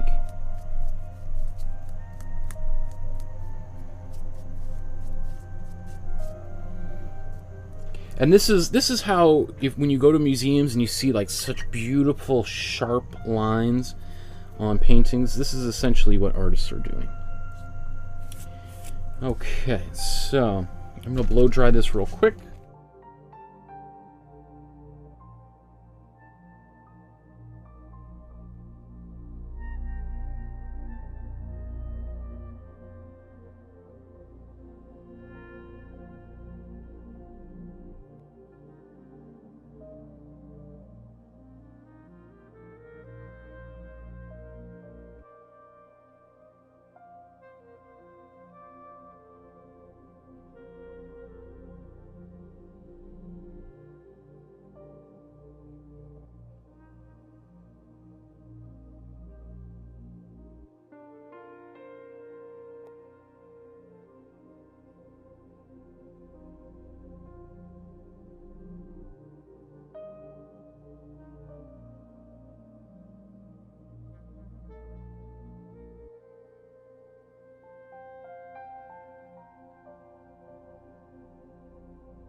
Wow, lots of great comments here. Mama Hin Appalachian Heritage said, yeah, actually I used a similar process to create plaid designs on furniture. I love mixing it up like this. Absolutely. Definitely. And that's part of the process. Some people are like, wow, this is very different than the painting we made just yesterday. Very different than the painting we're going to be, I think is it tomorrow or Sunday? I can't remember. Because I still haven't decided, my wife and I, our schedules with our daughter. We're going to be painting a fairly representational painting based on a video game character from Fortnite tomorrow, which couldn't be more different than what we're doing right now.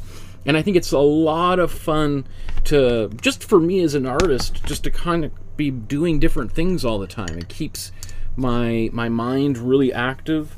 And it just gives me so many more possibilities of like what I can do, how because I think a big part of being an artist is learning a language to express yourself with, right? And if your language is limited, has 40 words in it, there's only so many things you can say, right? There's only so many stories you're able to tell, right? Versus if your language has 1,000,000 words in it, well, then even the most, nuanced concept or idea you'll be able to articulate, right? And I think it's the same thing with painting, right? Maybe most people would never use tape to make a painting, but on those rare occasions, if you've never done it before, then you're like, well, I guess I don't want to do, and then you might not end up making that painting or that expressing that idea you have in your head. And I'm always like, I want to be able to say and do what I'm thinking. And anyway, let's now where it gets a little bit complicated, and you'll see this, it'll get more complex as we go, is because we've got all this green tape on here. It becomes pretty hard to see what you've got under here and what color you're going to put. So now what I'm going to do is I'm going to try putting this cold blue. It's got maybe a little bit of yellow just by chance because it was there from a previous mix, and put that there, which will be right next to this other blue, which is a little bit more of a teal. Now ideally that's going to look great side by side, and there'll be a lot of difference, but it's possible it might be too close. She looks like she was, for the most part, using fairly contrasting colors side by side. There's only a few places that I see, like maybe here. Oh, sorry. Is that the only? There's a right in here. So for the most part, things in this painting, there's a lot. They're fairly dynamic, right? Whereas there's not a lot of like colors next to one another. I'll say that as much as you can, especially when we get to this kind of stage, that you might want to try to avoid that very thing from happening. It's going to be really difficult. If we set out with a very straightforward plan at the very beginning, we would probably have less of a likelihood of running into that exact situation. But so for instance, what color is that? What blue is that? I don't really know. I think it's the one that I'm using right now, but it could be a different blue. It could be a green. So it's probably quite likely that when I peel off this tape, there's going to be a few like, oh, that didn't go as planned. But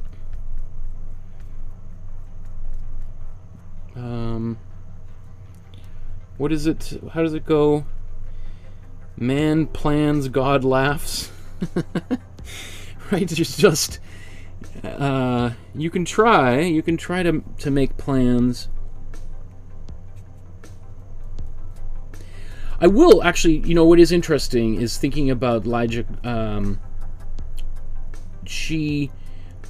This painting that we're working on is from a period of time where she had embraced what is known as the concrete art movement's philosophy. And the idea behind concrete art, and concrete art was like a global movement. There were artists all over the world that were a part of this movement, and it was, it got a lot of traction in South America and Latin America, mostly sort of in opposition to the tradition of muralism. And we're going to look at Diego Rivera's art in a few weeks. Diego Rivera is probably the most famous muralist of all time. You might say Michelangelo is but I don't know if I've never really heard anybody talk about Michelangelo, like the Sistine Chapel, as a mural, even though it could very well be considered a mural. Let's see. Well, I'm just sort of thinking out loud here. Any more red? Don't want to paint any more red. Maybe some white in here. So in Latin America, you have a lot of artists that were painting murals, and there's a great tradition of it in South America, for a whole host of different reasons. But the concrete movement sort of grew in opposition to it because in South America there has been a history of military dictatorships and coup d'etats, which happened in Brazil in 1964. And often some of those governments, left and right, were co-opting the muralist movement and would hire muralists to make murals that glorified the government in power. And so a lot of artists started to get kind of cynical at the very least about that type of thing. And some of them were like, Lygia was just like, you know what, I'm not going to make a mural for these corrupt governments. And one of the ways that they could still make art without running too far afoul of some of these more corrupt governments was to make art that was fully abstract like this, right? Because it's sort of like nothing really offensive about what we're doing here. It's not like somebody could say, oh, this is a communist painting, or this is a capitalist painting, right? Or this is a fascist or anarchist or anything. It's like a bunch of colors on a canvas. So that was sort of one of the ways that artists were able to kind of get around some of the what became pretty repressive, you know, because often one of the first things the dictators do is they crack down on the artists, right? They're like, these people can't be controlled, so we better take some control over them so that they're not spreading anti-government messages. And so what happened in 1964 is when there was the military coup d'etat, is Lygia, she left Brazil and she went to Paris. She taught at the Sorbonne, which is a famous art famous art school in Paris. And let's see, let's get a lighter blue here. I'm starting to kind of, my colors are getting quite varied, and I'm thinking to myself, maybe I don't want to go too wild. I don't want to have just like an explosion in a candy factory here. I want to have some restrain myself a little bit here.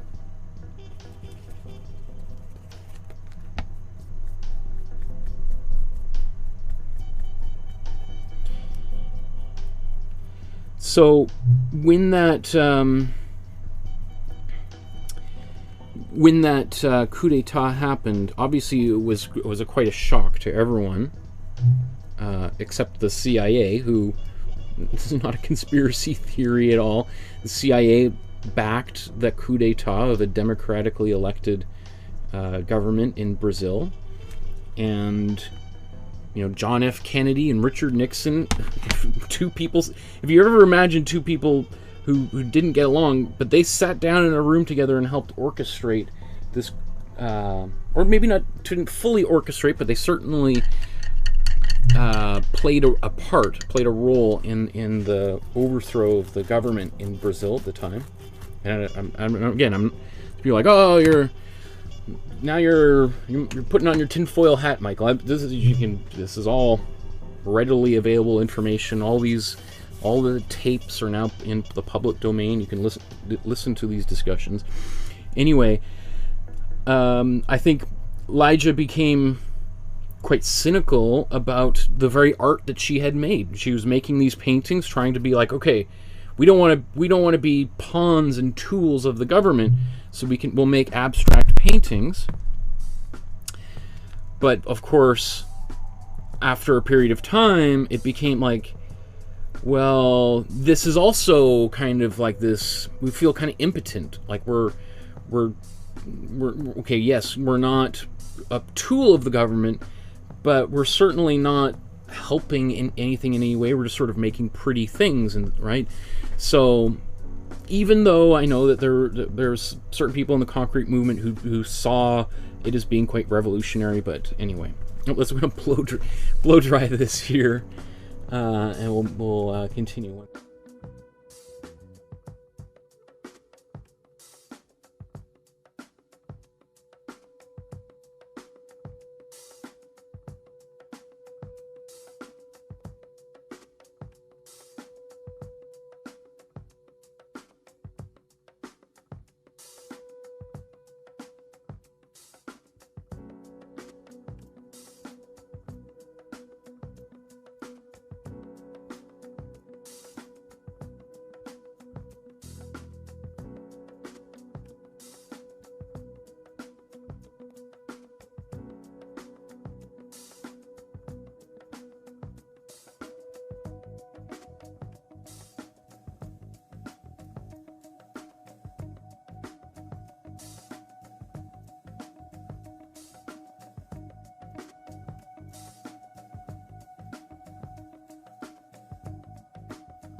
Okay, so let's peel some tape off here again.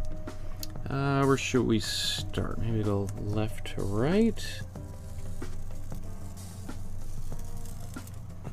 Oh, these nice sharp edges. I love it.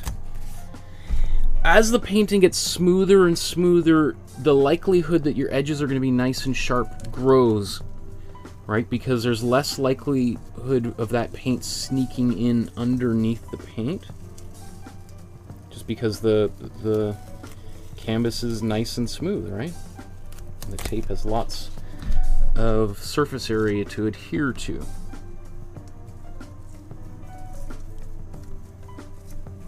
You know, sort of, you can think of it as like a fence or something, and you know, if there's little gaps in the fence or underneath the fence that a dog or some kind of animal can sneak underneath, well, paint is going to sneak underneath there. It's especially if you're brushing it and you're kind of aggressive with your brush strokes.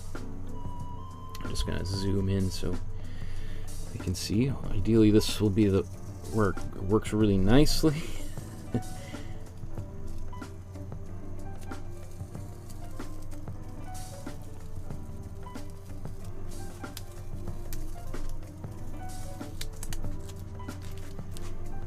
Let's do this again.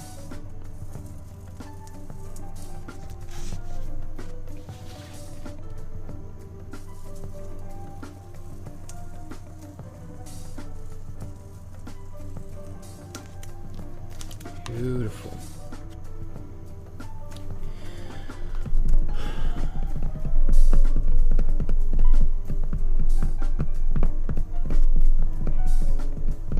I'm not sure why I've got another. I think I'm going to do, before I peel more paint, these diagonal ones off, I'm going to do another little line here on both sides.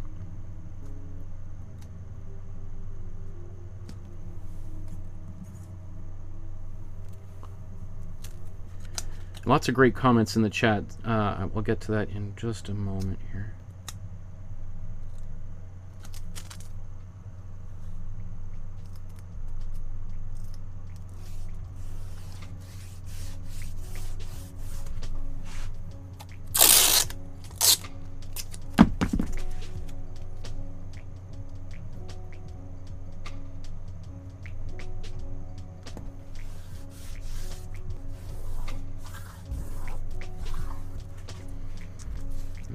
Okay, I'm just going to quickly burnish this down. Now, one thing, you know, I'm moving pretty quickly, and sometimes what happens when you move quickly is the paint isn't fully dry, and when you peel this tape off, you sometimes peel off a little bit of that paint. It's hard to do this fast without making a few little mistakes that as you go.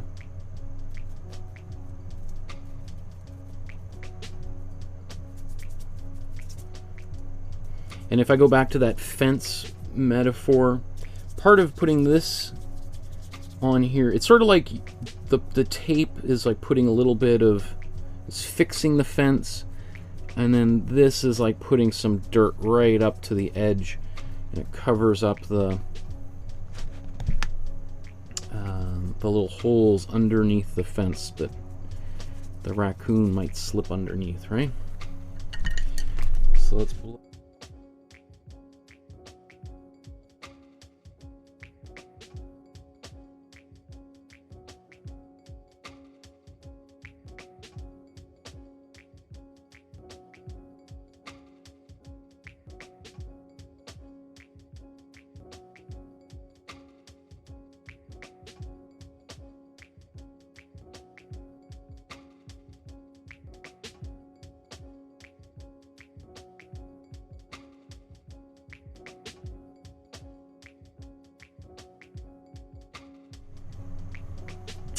So what color should we paint in here?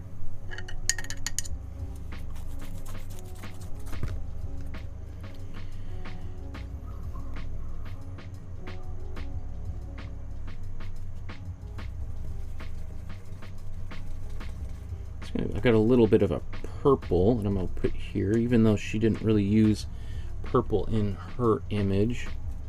We'll see if I can always change my mind about that.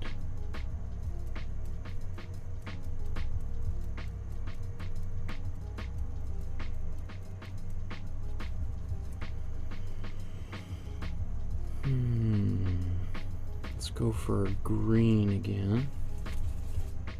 It's kind of a bit of a dark green.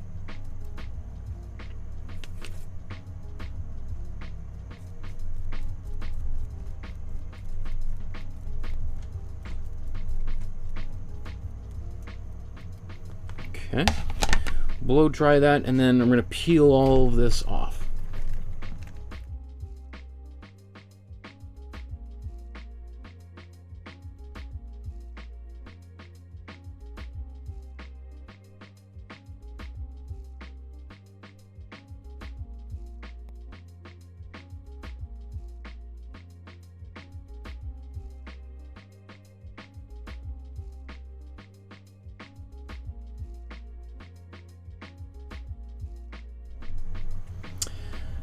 Okay, so that was, I did that really quickly, so I don't think even all that paint is fully dry. So as I peel off, I'm just being very careful, because sometimes there's paint on the edge of the tape that is still wet. And if you're not careful, you can drag it over the surface of the painting and it makes a big mess. Okay, so I'm going to now peel off these horizontal pieces.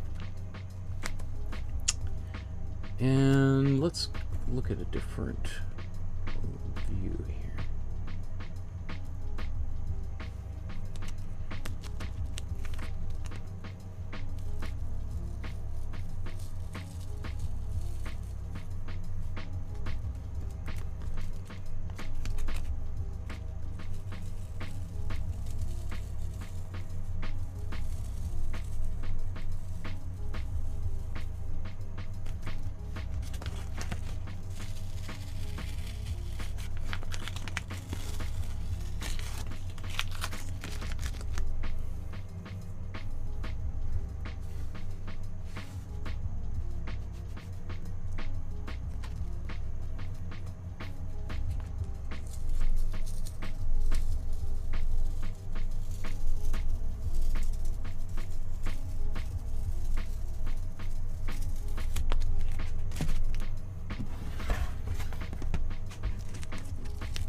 Okay, so again, I was saying it might depress a few people to peel off all that tape and then to look at it like this and go, oh, we're still quite a lot to do. But you know, it's I mean, it's going to keep on plowing ahead. You know, as I look at hers, there is she's got quite an I like there is a bit more of a randomness to hers than mine so far, and I think part of that will change as I fill this up a little bit more, because right now it looks like yeah, there's just it looks very organized. So I think as I move into the next step here, let's just put these again side by side. I'm gonna because right now you can see this area is all kind of blank through here, so I'm gonna really try to almost paint in all those opposites here.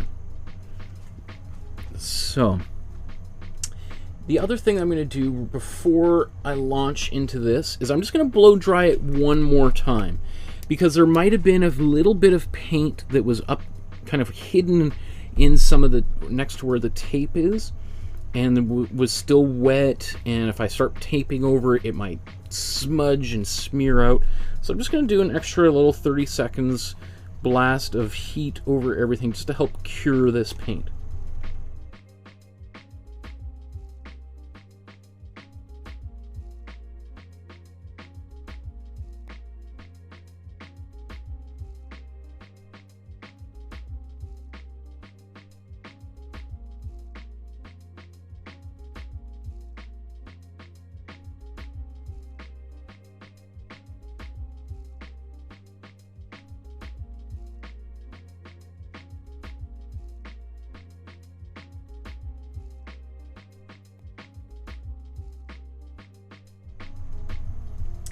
Okay, and there's lots of great stuff in here in the chat. Wow, you guys are busy. Olga,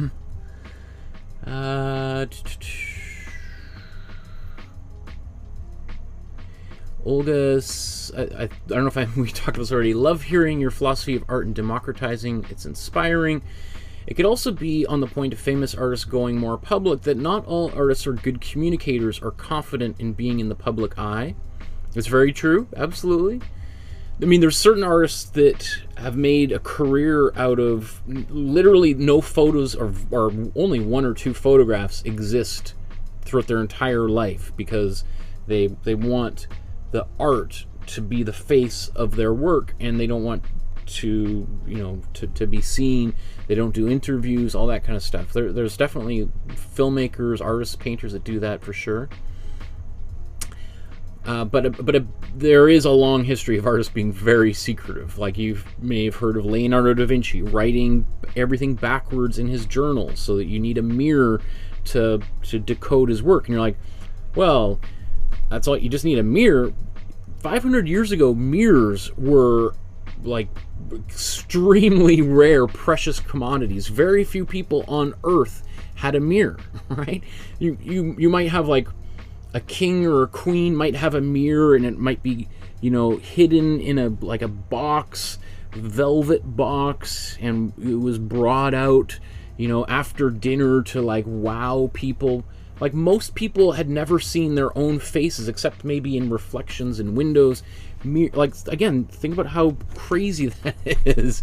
In the world we live, we're surrounded by cameras that can take our selfies and everything, right? Olga says, Michael, a game changer for my prior pathetic knowledge of color theory was watching your videos on color mixing. So awesome. Now that's democratizing knowledge. It opened up a whole new world of color for me. That's awesome. I love hearing that. Definitely, you know, a big part of my motivation for doing all of those was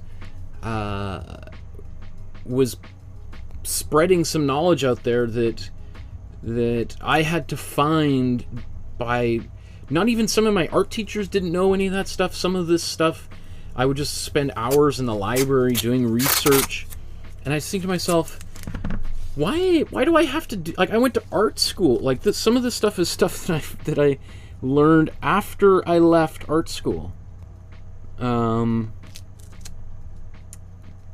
And that just, especially now that I'm a teacher at an art school, it drives me crazy that there's some students that will go through our program and not learn some foundational color theory. You know, that's just, I just think that is like a tragedy.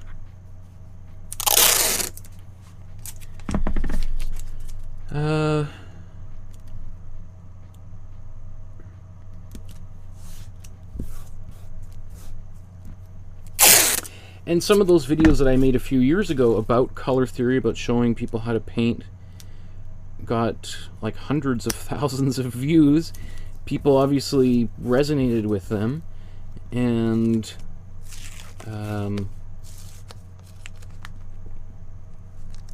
which makes me really happy, that because I think the more people that know this language, the more people that will be able to communicate and talk about their experiences, because they'll have the tools to communicate.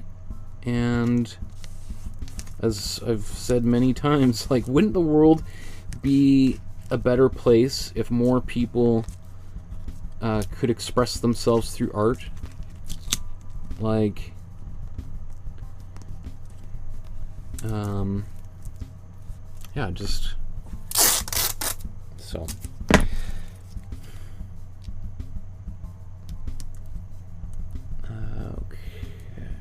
So the first thing I'm doing, obviously, is just covering up these earlier layers of paint, and I'm just going to cover them all up, because sometimes when you're painting away, you just sort of get carried away, and paint splatters all over the place, and then you go, oh no, now I gotta paint that square all over again. Ah!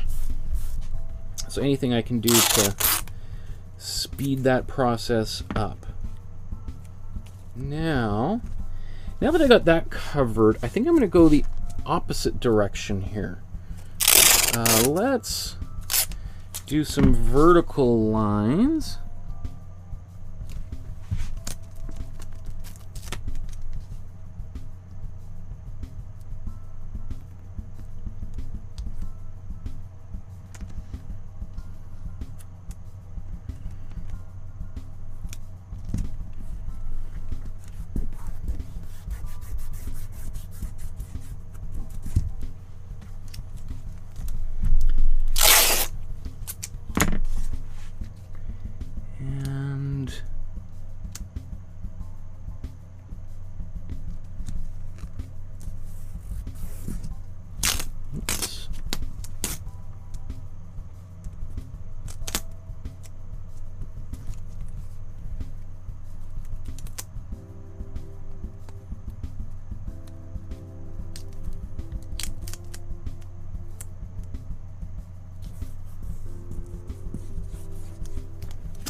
Okay.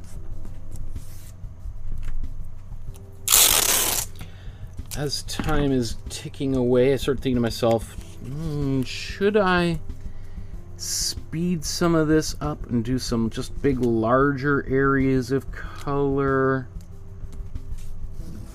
Or just keep going at my present pace?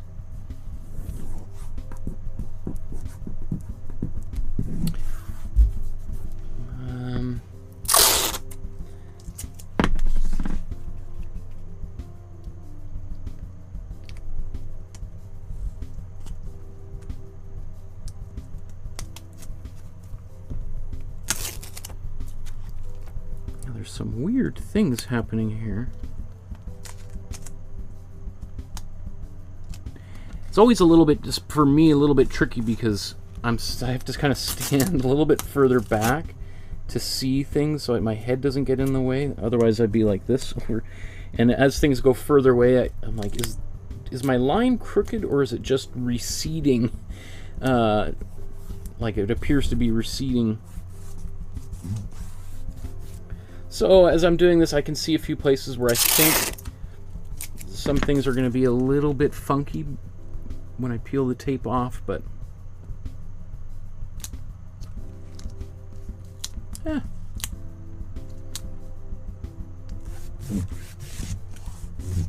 It's like, why is this line diverging here?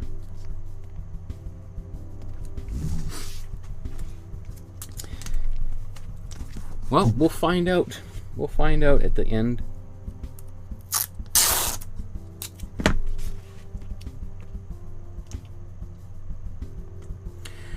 So one of the things that I was talking about artists reinventing the wheel, and generally that's very frustrating, but it has led to some really interesting moments in the history of art, because and specifically with tape, is that oddly enough, some of the very first people to use tape in their art were artists here in Vancouver, Canada. And the reason they were using tape is they had seen images of similar kinds of paintings like this made by Pierre Mondrian, and we're going to do some Mondrian painting in December. And those artists had seen Mondrian's paintings in magazines, and they had never been to, they didn't have the money to travel to New York to see, or to Paris or Berlin, where many of those artworks would have been seen and on display. And so they figured, wow, the only way that I can think to make those paintings would be to use tape. And so they made these paintings with tape, and then afterwards they saw that actually Mondrian hadn't used tape at all. He had just done it all by hand. And so very inadvertently they had stumbled upon basically a whole new technique for making paintings. And this whole kind of tape method for painting had sort of begun. I just think that's really fascinating. It's an example of that Bob Ross kind of happy accident thing, where people begin, they start making something and it doesn't turn out the way they expect, but rather than it being a colossal failure, they ultimately ended up creating a whole new way of making art. And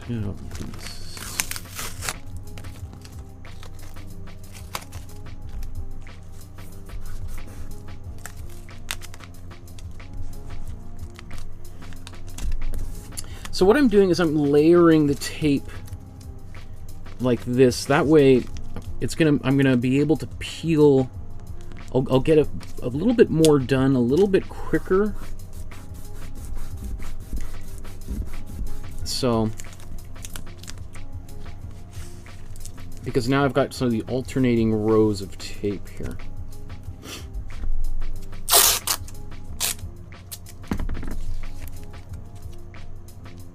You'll see momentarily how this pans out. Ideally, it pans out well.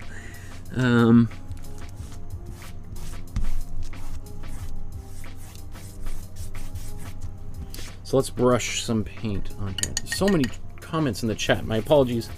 I try to get to everything as quickly as possible.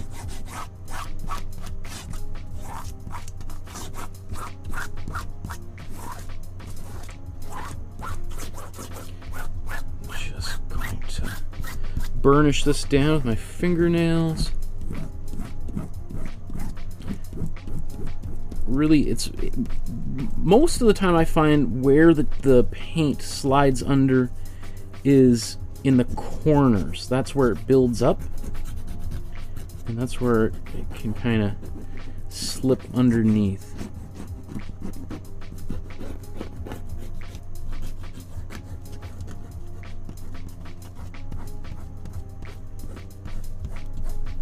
Okay.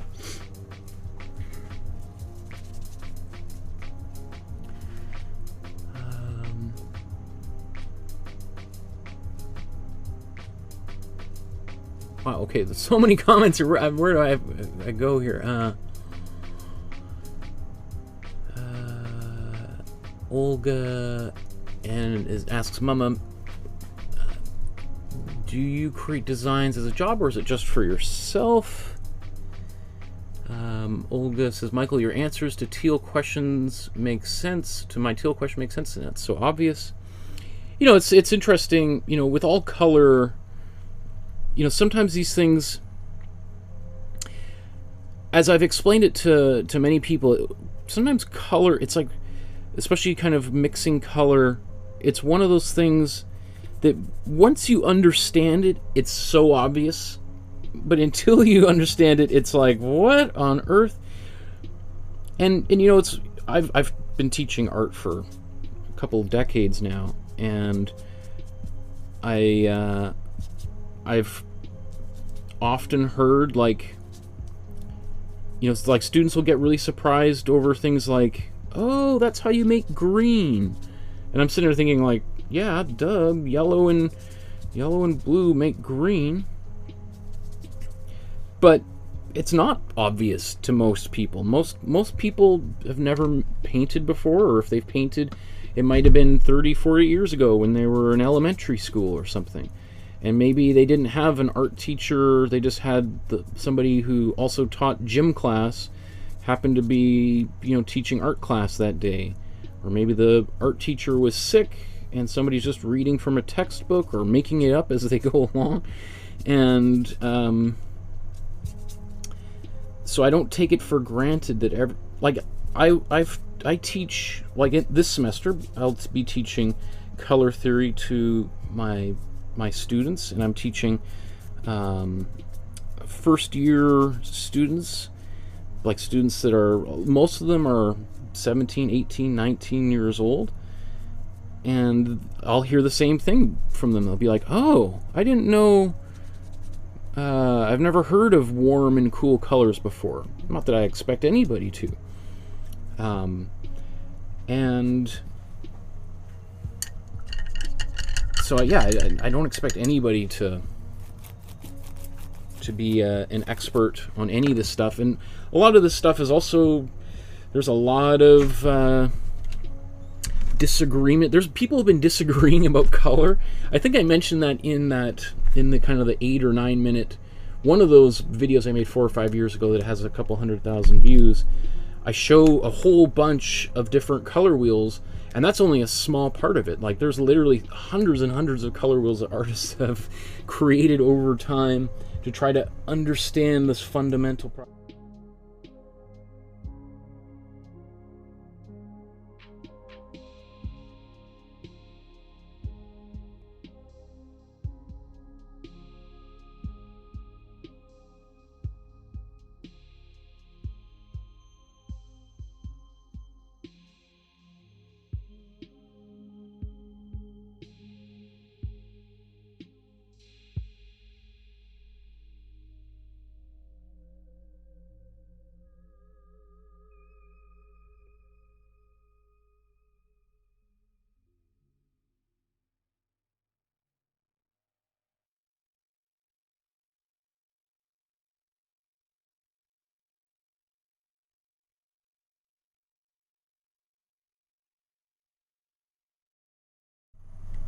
Okay.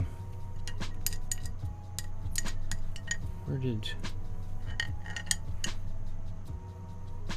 Oh, there's my paintbrush.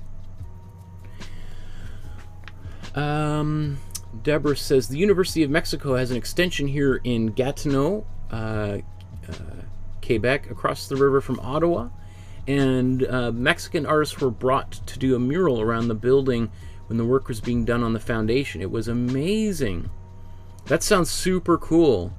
Yeah, like Diego Rivera, Frida Kahlo, they did a lot of, they traveled around the United States and were doing murals around, because those especially Mexican muralists are probably amongst the most famous of all time, and much of the work that they were doing just immediately caught on. I mean, Diego Rivera is one of my all-time favorite artists. He wrote a really great biography called I think it's just called maybe My Life, My Art. It's a long time ago that I read that. And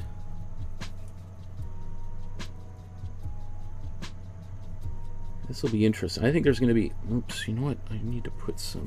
That's not going to work very well. I need to get some more white in here.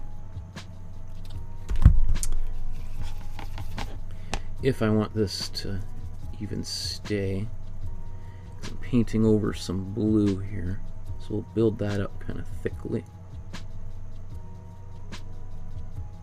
Famously, we'll talk about this when we talk about Diego Rivera, he was commissioned by Rockefeller, I can't remember which Rockefeller it was, but to paint a mural in Rockefeller Plaza, and Diego Rivera included an image of Lenin, because Rivera was interested in Marxism and some of these revolutionary movements and things, as were many of his colleagues and friends back in Mexico. But you can imagine what Rockefeller thought when he went down, took the elevator down to his lobby and saw a picture of Lenin on his wall. Basically kicked Rivera out and painted over top of that mural.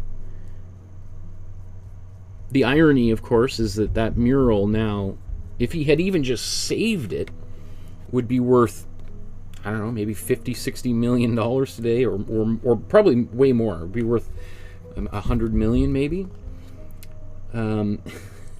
Which would, you know, for a capitalist like Rockefeller, would have been, you know, he would have made a good tidy penny on it. But just I just think it's really funny that Rivera would do something like that. He would have, I'm sure, like, it's such a provocative gesture. Anyway, that's something we'll talk about as we go on. Mama Hin said, after college I went to work for a designer. Most of the designs were mine, though I did the work and she got all the money and glory. Now I do projects for myself and sell them for myself. That's, you know, often a lot of the time as artists, especially when you get out of school, you're working for other people and you don't have an opportunity to do your own work for a few years. You know, that's one of the things we talk about at art school a lot is, you know, you're probably going to end up working for other people for a few years after school, and you better learn how to work nicely with others, because unless you have a big trust fund waiting, you're going to end up having to help people do things, and you're going to have to know how to do various different kinds of styles and things on your own until you can get on your feet. So there's lots of examples of artists sort of being resigned to having to do things they're not super happy about. That's a pretty common story there. Joshua says, Markowsky, I have a question. Did any of the corrupt governments during the Cold War hire artists to paint murals? Oh, I'm sure. Like, I have a book right here that I'm looking at.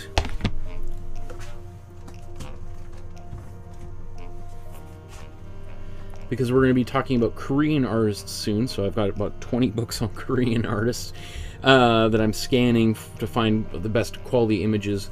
But, you know, this is all posters by Korean artists that are obviously, you know, pro regime. And some of them did murals, obviously, as well. There's those giant murals of Kim Jong-il and etc. So, yeah, many of them. It's and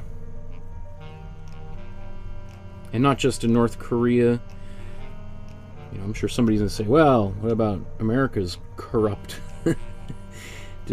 So, you know, and there's lots of murals here. I mean, there's even just big discussion in the news over the past few years. Here in Vancouver, we have a mural festival, and some people have accused the mural festival of sort of doing some of the dirty work for all of the real estate developers in town, and beautifying up buildings that are then flipped and sold and people are displaced because of that. And so, and often artists get caught in the middle. Artists are given this opportunity and they're super excited, and then later on they realize some of the stuff that's gone on in behind. So what are you gonna do? There's always going to be somebody who says that you're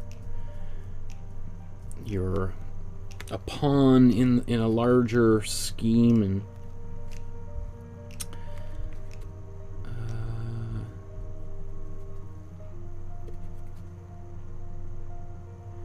again, it's getting really hard for me to tell which of these squares are next to what other squares next to them.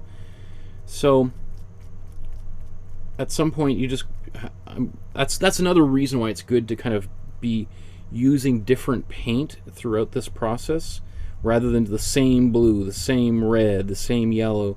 Therefore, when I peel the tape off, and if two blues warm blues happen to be right next to one another, well, at least maybe one is a little bit different enough that it'll actually kind of look cool, as opposed to like, oh, that's a bummer, now I gotta fix that.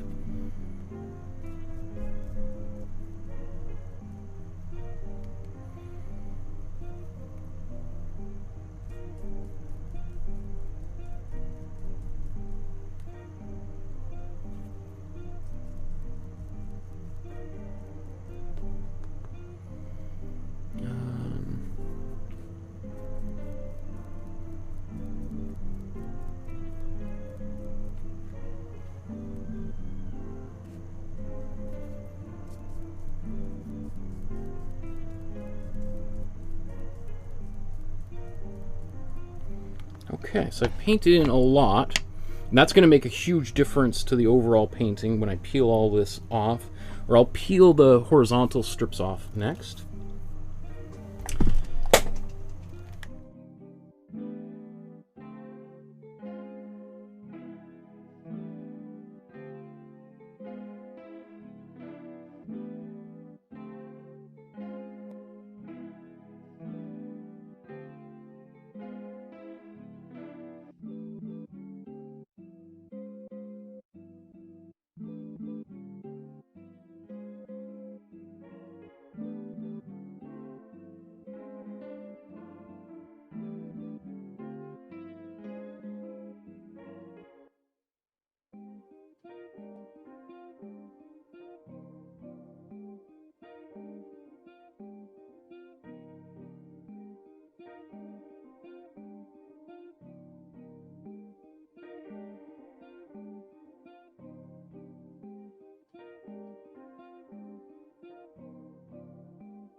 Okay, so now I'm going to start peeling some tape off.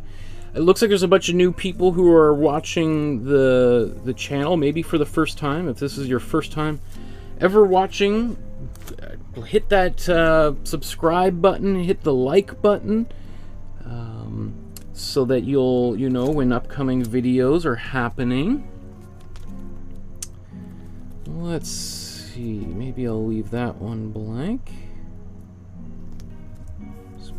Something right here really quickly.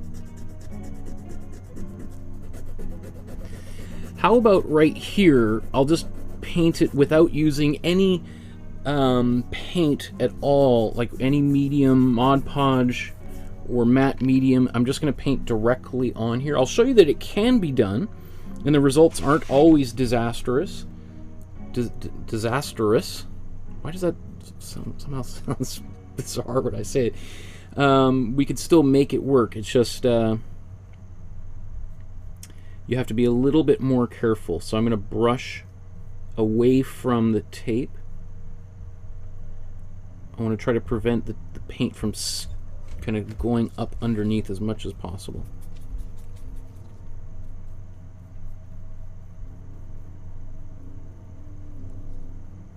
Okay, and then I'll blow dry that.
Sorry, I just realized I had been muted there for a few moments.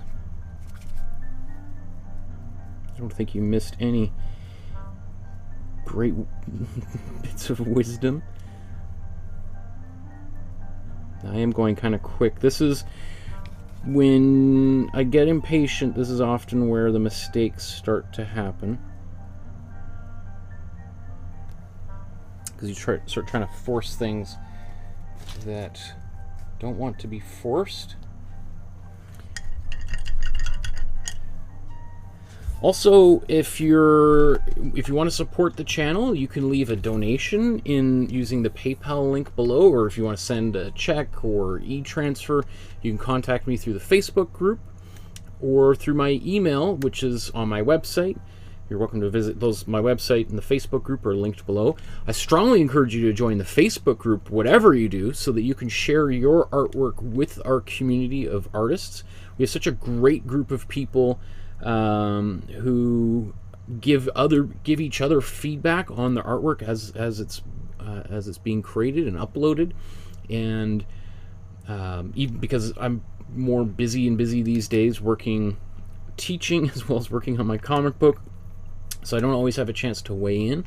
But since there's people who've been painting with me for over a year now, they have heard me talk about many of the solutions over and over, so they're sort of like, they're great ambassadors, especially those of you who are beginners, who can help you out and problem solve certain kinds of things. Because I know not everyone's going to listen to some of these longer episodes, so sometimes I say something, but a lot of people miss it. So those people who might hear it might be able to offer some assistance there as we go.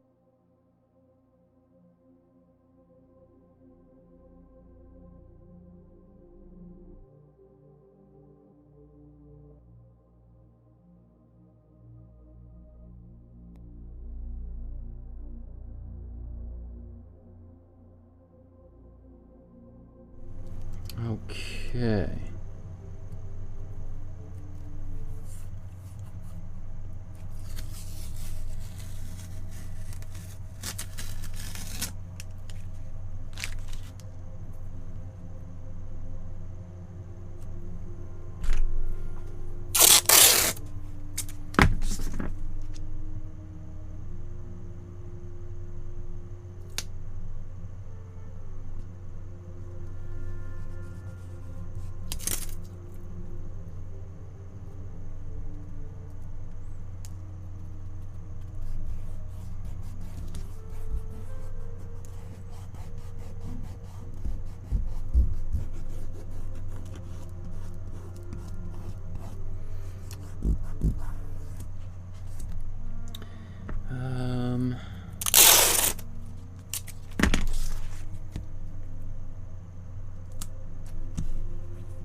So many things in the chat.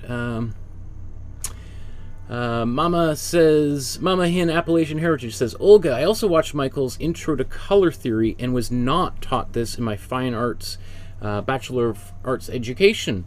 I'm itching to get in my studio and reinvent myself. Thank you, Michael, for sharing this. Thank you. That's so cool to hear. Like I said, you know, it's a tragedy that some of this information is just not, like, you know, and I think some of it's not. I don't think teachers deliberately are withholding information. You know, I've heard some people say, oh, it's because, you know, teachers are basically see students as competition. I don't think, I mean, there's probably a few teachers out there, I'm not going to paint everyone with the same brush, but I do think that some teachers have an expectation that students will know all of this stuff when they come into school. And so sometimes it's teachers who have just been painting for a long time, and they're not really interested in accommodating lesser people who might have a little bit of a different background, which is a big shame, obviously.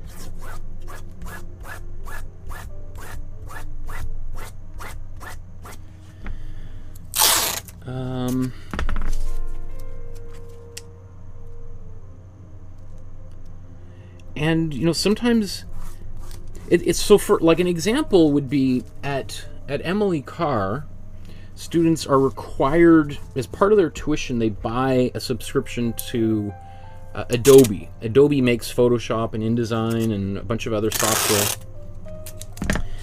And I always tell my students, you're paying for this software, whether you like it or not. And sometimes there's talk about getting rid of it, but I always tell them, like, no matter what you want to do as an artist, you should know how to use Photoshop. Because when you graduate here and you're looking for a job, if you can work for a coffee shop and you can help them Photoshop some stuff together for a new poster or promotional whatever, that's a skill that is in demand. It doesn't matter if you want to be a painter or a sculptor, you know, knowing how to use Photoshop, especially these days where, you know, when with COVID and everyone's stuck at home and most people are only looking at art that they can see online, it becomes really, really important for artists to have a very diverse education. And so, but we don't, I don't know why, don't get me started, but I don't know why, but they don't actually teach Photoshop at school. They just assume that, yeah, we give you the software and there's some free online resources like lynda.com, or that they're paid for, but as part of the tuition, students get access to that and they can learn that software. I don't know why we don't have Photoshop classes. I think there should be, because it's such an important skill, but I think it's something like that where it's just like, they'll figure it out on their own, but most don't. Yeah. Some of my colleagues will say that part of the reason why that happens, or the main reason why that happens, is because maybe they used to teach that, but because the school is a university, that they have to focus so much more on academics, and that's why some of those foundational art things aren't taught in school. And instead students are learning about Plato and Aristotle, which I think it's important for us to know all that stuff, but you know, some people who just want to know how to make ceramics or sculpture, maybe that's less, is it worth sacrificing that knowledge so that you can, you know, a little bit more about the great Greek philosophers?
So behind on the chat here.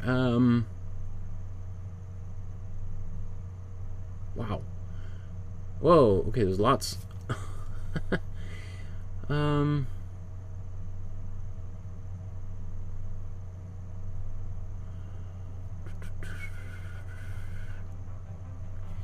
Deborah says, probably Josh, artists in South and Latin America are between a rock and a hard place. Brazilian street art is amazing, and there's graffiti all over. I took some photos when I was there. Absolutely. Brazil's got an awesome graffiti history there, as a lot of places in Latin America do. because the opportunities for artists have been historically quite limited, right?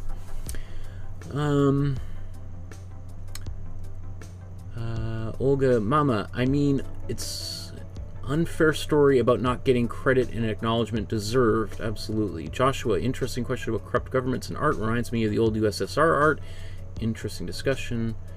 Joshua, thanks for the everyone. Olga says, Michael, when peeling tape off, would it help to peel the tape off at a straight or at a right angle rather than straight? Yes, it can definitely. Often I try to peel into the color. Obviously, when I've got paint on both sides of the tape, I'm just trying to peel straight down. But the worst thing to do would be to peel away from. So let's say I peel this, or I paint this in here. Is if I peel away from it, then what happens is I can end up pulling the paint that's on top and literally tearing it. So I want to try to avoid that. Now, I was like, did I get paint on here yet? Looks like I have. So let's keep on going here. We'll need a bit more cool blue. Maybe a bit more cool yellow. Oh.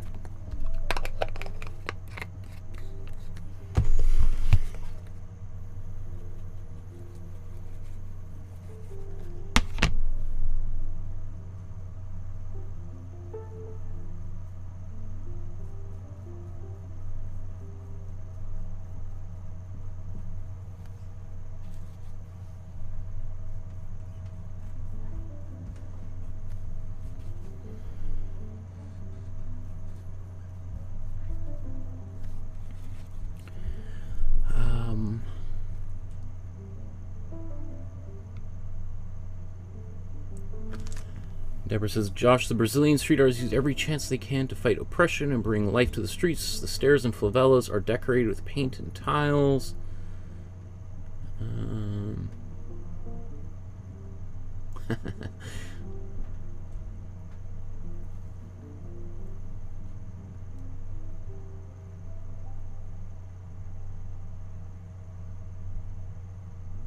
Whoa, so many...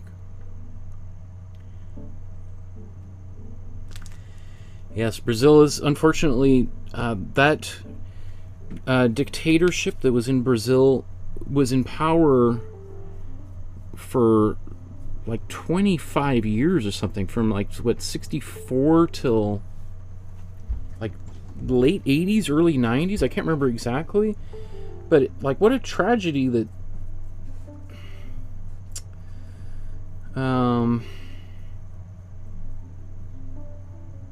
And so, of course, a lot of artists, as I said, just like Lygia, she fled the country because it was a scary place to be at that time. And, you know, we like to think here in North America we're beyond that could never happen here, but I don't know. You came pretty close just earlier this year. So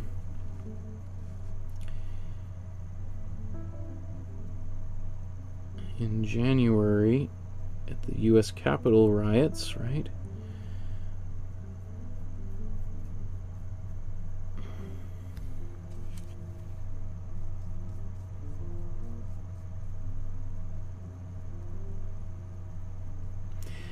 You know, so as I'm doing this, I'm thinking to myself, you know, it would, you know, if I tried hand painting all of this, it would have taken me a long time to do.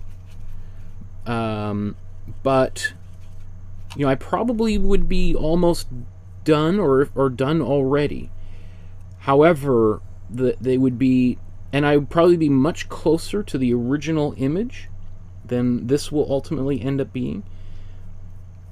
But this will certainly, without a doubt, be much more sharper, professional-looking kind of image. Now, obviously, it's very hard to know what colors I have here because everything is basically covered up. So, there's sort of pros and cons for every sort of process you take it.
You guys are really getting into it in the chat there about the politics of Brazil.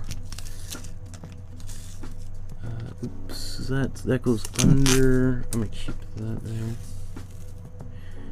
I don't mind people having those types of conversations. I think it's great. The more people who are talking about what's going on in the world, I think is a good thing.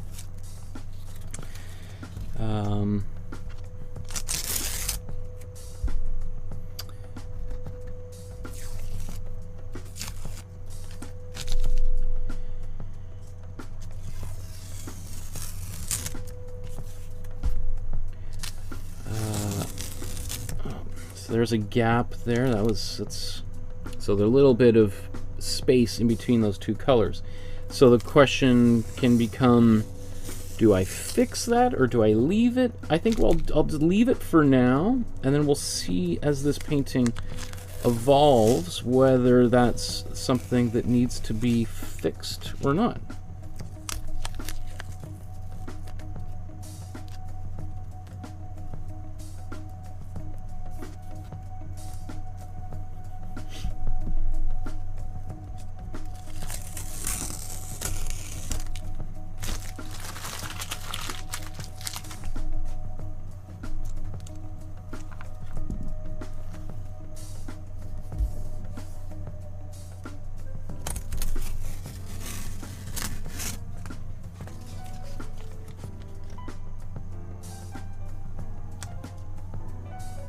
So I think for this next bit of paint, and I'm going to reuse the tape, because I'm also just kind of curious to see how well reused tape works.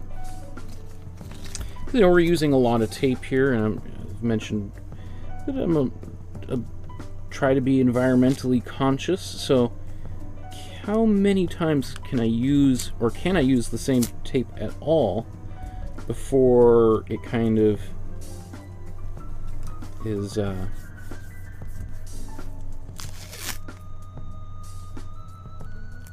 know, and I really have no idea the answer to that. So I want to be surprised, hopefully pleasantly surprised.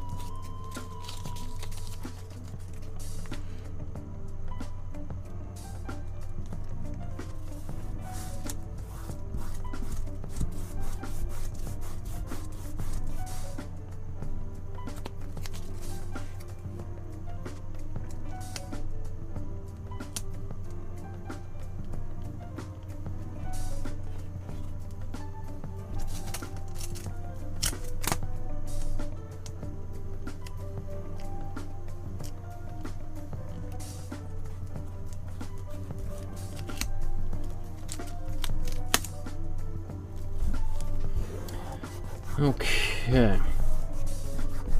So we'll see here. I want to try to start wrapping up relatively soon. We're at kind of a stage where we're been on for a while, and people on the East Coast are looking at the time and thinking, "Ooh, it's 10 o'clock." So I want to, ideally, I'd like to finish up here in about the next half hour. So I think what we'll see here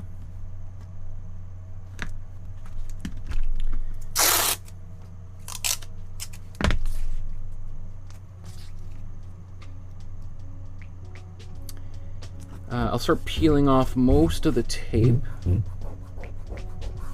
and we'll check out the results. So I'm going to put some more of this glazing fluid, or not glazing fluid. Oh, I was going to do Mod Podge too, right? Let's do a little bit of Mod Podge. Oh, come on.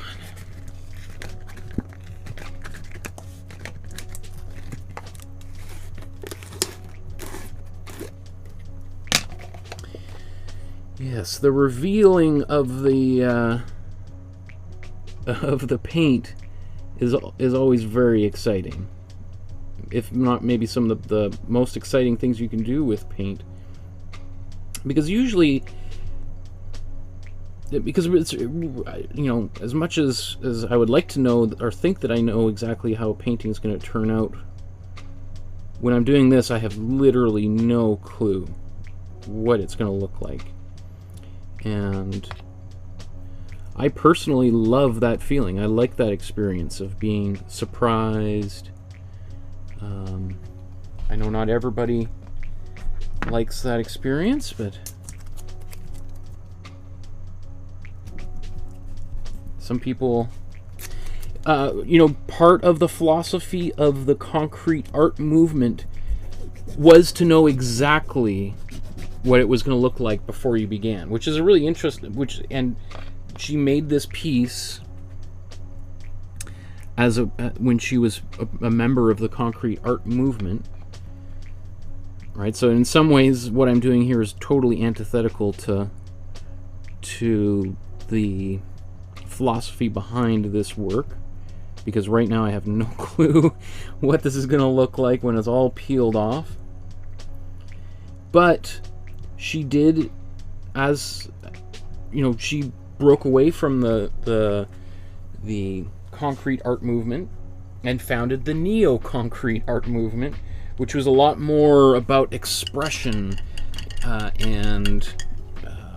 so it is really interesting that, yes, this may not be exactly her philosophy when she made this painting, but the art she made almost immediately after it, this is exactly part of her philosophy. So, you know, we're kind of jumbling up a few of her approaches to art, obviously.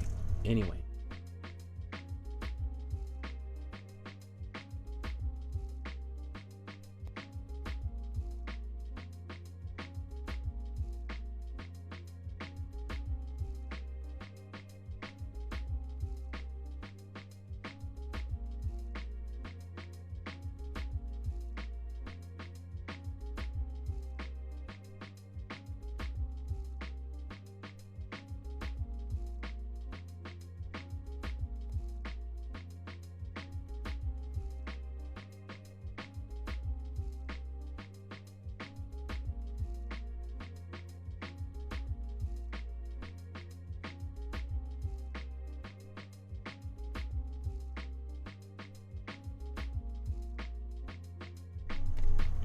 I think I want to show really quickly here a few things on the web, since we're talking about a number of different things.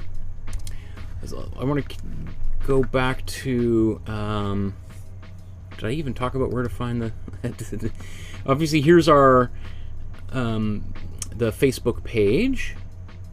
I want to share, if there's, I'm not going to play these videos because my video will get taken down if I play them.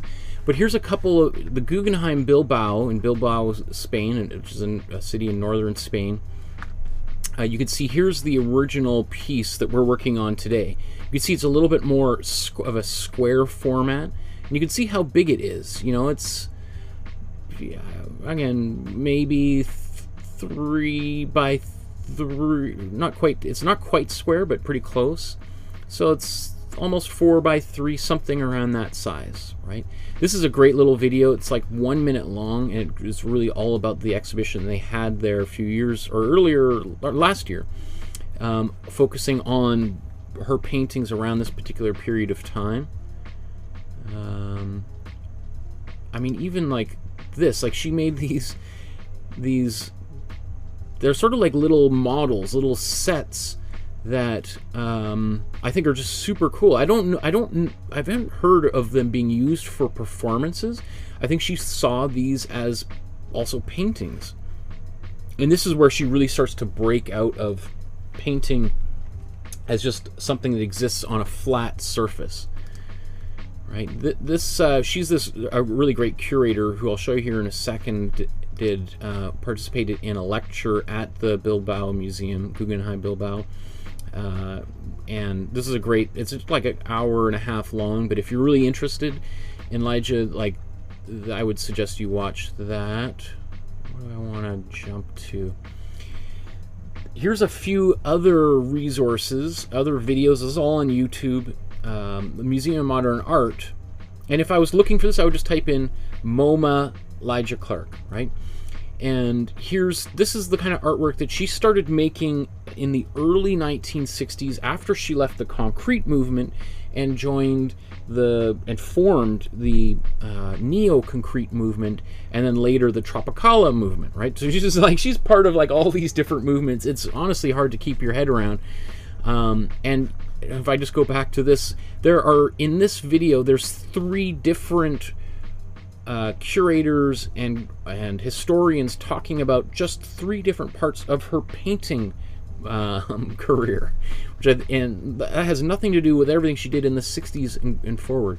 So this is a kind of this is actually a really fun video. If you watched this video, which is only 1 minute long, and it shows a bunch of little highlights of her work from the 1960s to the late 80s when she passed away, you'd be like, that's a totally different artist than the artist whose work we're working on right now. I mean, it couldn't be more different. Like, I think here's another example. People who've got cups of water taped to different parts of their body, their heads and their arms and knees, and they're pouring. They're trying to keep that water moving as they're going around. And there's a bunch of them in the courtyard at the Museum of Modern Art. And I'm sure there's some people here who are watching who would find that very, very silly. But, you know, it's silly, yes, maybe at first as an outsider.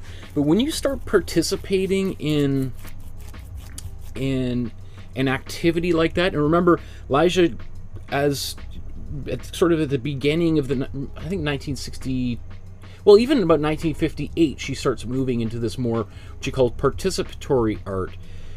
She stops referring to viewers of her work as viewers or audience members and as participants, and that art requires participation for it to exist.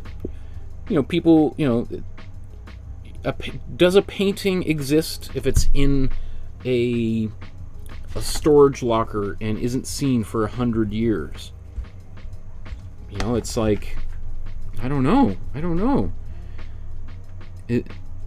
A painting needs someone to look at it.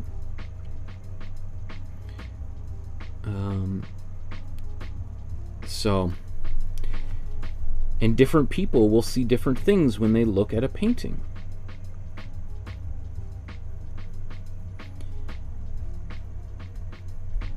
And when I look at paintings now versus 10 years ago or 20 years ago, see different things than I did now than when I saw it originally. So it's like paintings are alive, and I think that's really exciting. I want painting to be alive. I think that makes life really interesting when you think of painting that way, as opposed to just a thing on the wall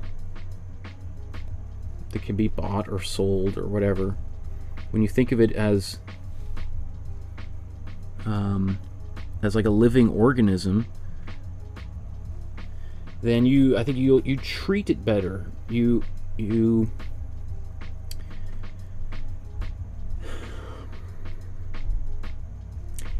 and I don't think if it's, if you think of a painting as like a child of your own, if it doesn't behave the way you want, I hope you don't with a child throw it out, right? You try to see, is there some, like, what is behind this behavior? Like, what can I learn? What am I supposed to learn from this moment? And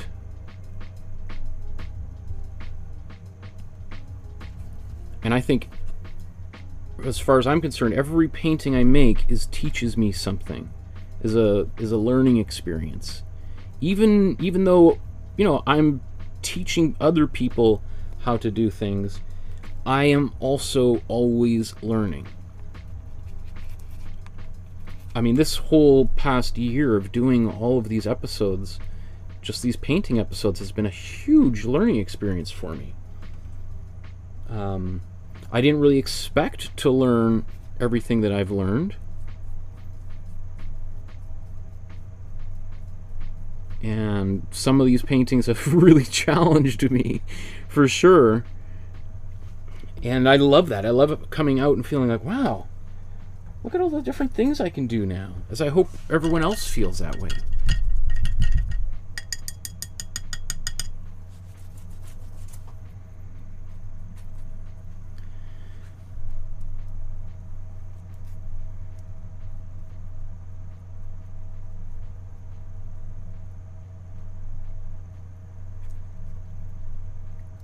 I was talking to one of my best friends, the guy whose music you hear in the background right now. Him and I were talking. I was saying, like, I don't know, now that I know all of this different stuff, and it really puts in my mind questions of, like, what do I want to do next? Like, what is my own artwork gonna look like? When I finish my graphic novel, and because now my vocabulary has expanded by so many like degrees in every direction, that now I have just this, I can do a lot more than I was ever able to before. So anyway, let's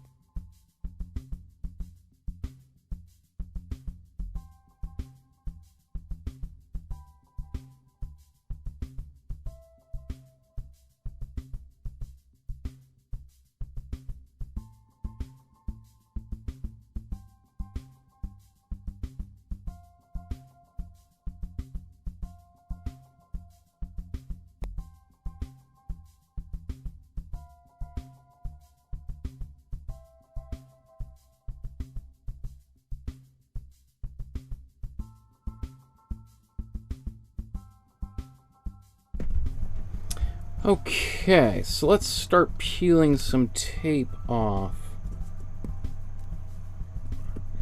How close are we to being done? Ideally, we're very close, but we'll see.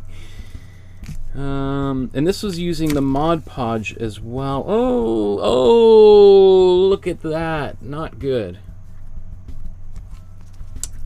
So, in case you were wondering, look at this.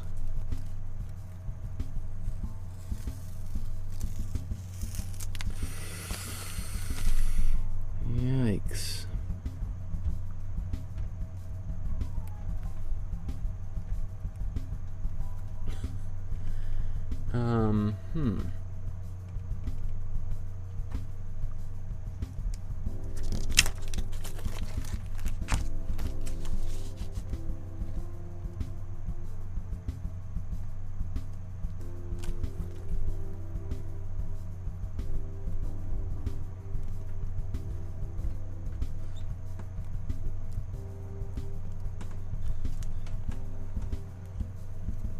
so that's a surprise.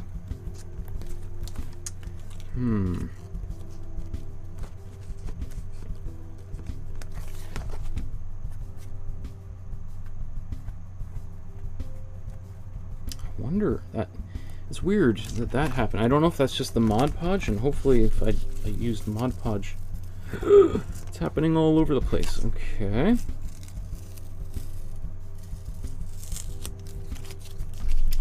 Well, good to know.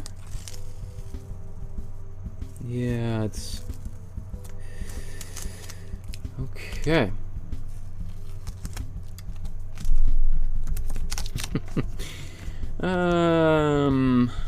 Let's see, let's take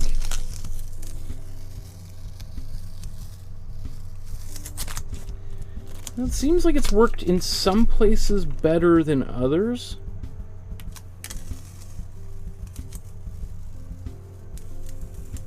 It might just be that it wasn't quite dry enough and I blow dried it a little bit quick, because some of it, not everything's peeling. Well, some of it, yeah.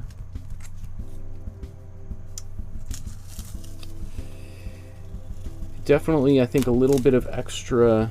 You see, I can see that. Oops. Pulled a bit. Ah!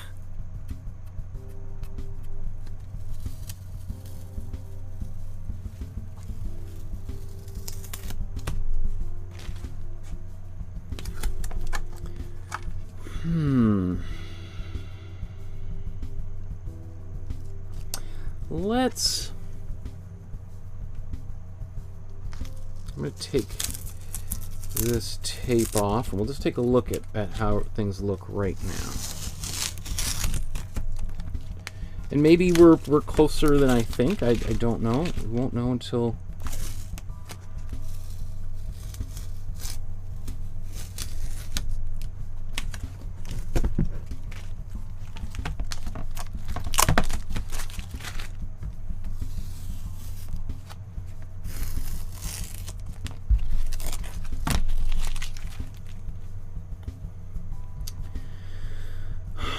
Okay, so there's a few places where the paint pulled up.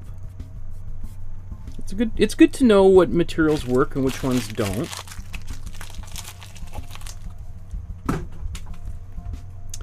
So let's take a look at the original and just sort of think about how ours has unfolded.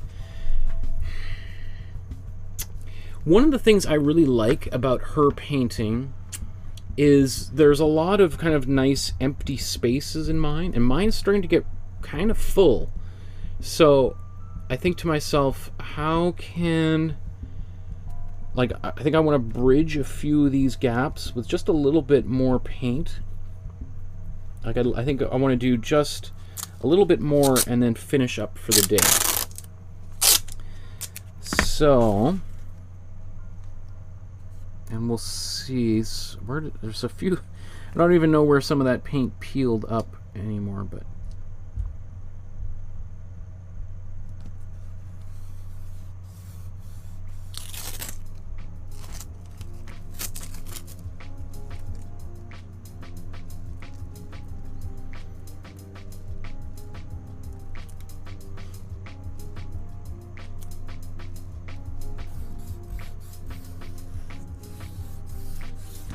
so what I want to do, I'm going to connect a line down here. That's going to be my first goal.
Okay, so I won't be using Mod Podge for the next little bit here.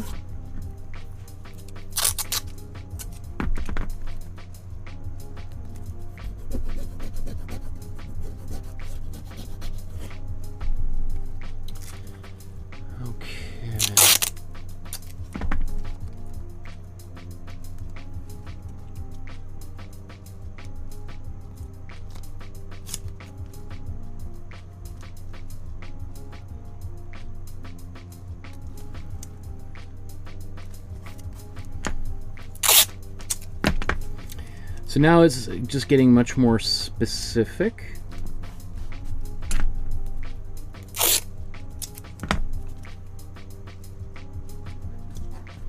And when I get a little more specific, I have a little bit more control, I guess, over which colors are going where.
Paula says, Michael, how do you like the spray arts in some buildings? Like, you mean graffiti or I don't mind. I like graffiti if it is creative. I think one thing I don't like is graffiti that just has somebody's name, that it just says, like, Bob. I'm like, really? That just seems like really juvenile. It just seems like a 10-year-old, or not even 10-year-old, like a... I remember when I was a little kid, I would do that. I would write my name on everything, and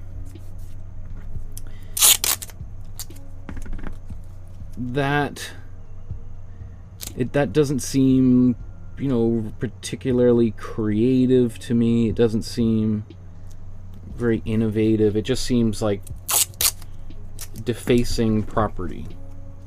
So I like to see graffiti that says something. Doesn't have to be words, but that is showing me something new.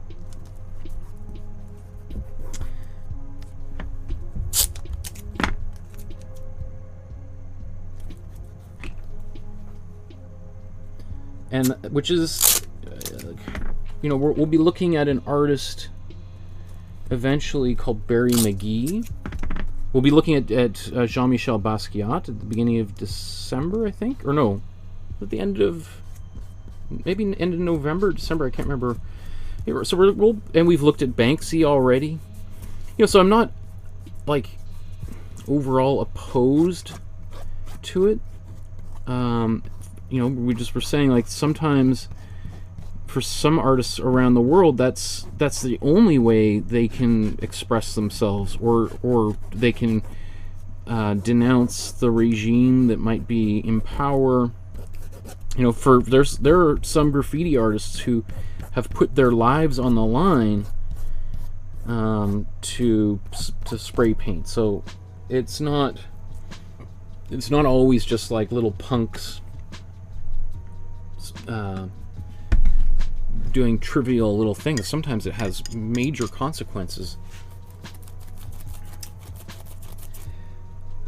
If that's what you mean, if that's the question that you were asking me about there.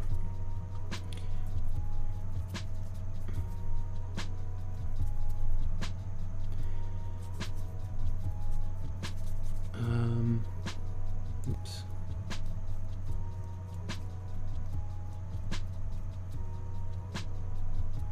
Yeah, I think graffiti, you know, like any kind of, just as there are lots of ugly graffiti, there's also lots of really ugly art.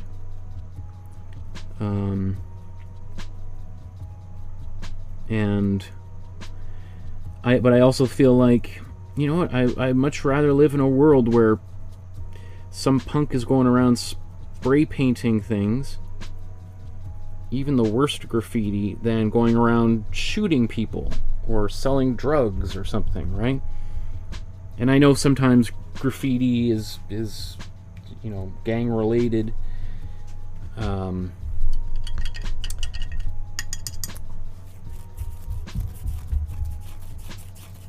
Anyways, is that your question? Hopefully that answers your question.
Okay.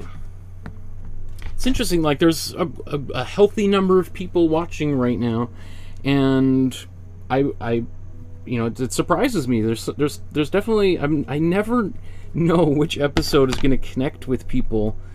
I'm always surprised at what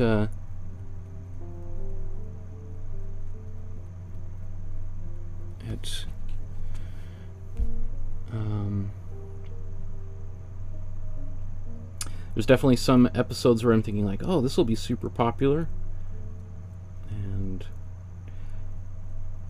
not many people are watching. Sometimes it's the time of day and where people are, and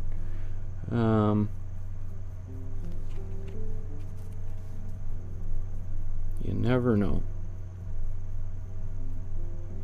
It's also possible that there's a bunch of people watching right now from South America, where the time difference isn't quite as you know, who are in the same time zone, or not quite as far ahead as Eastern Canada, the United States. So, and since we are painting an artist from Brazil, that makes a lot of sense, of course. I've noticed that the number of people watching from South America has grown a lot over the past while, which makes me really excited.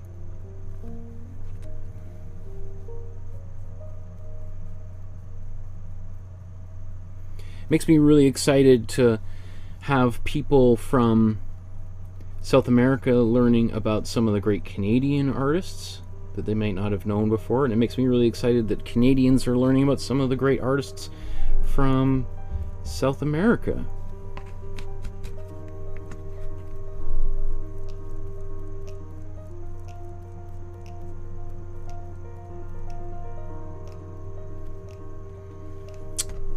Okay.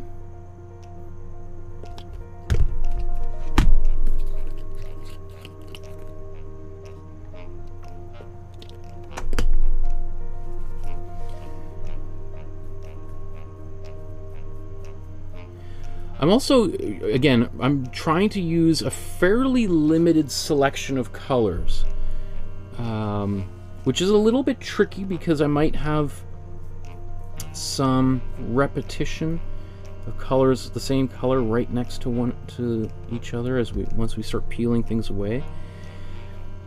But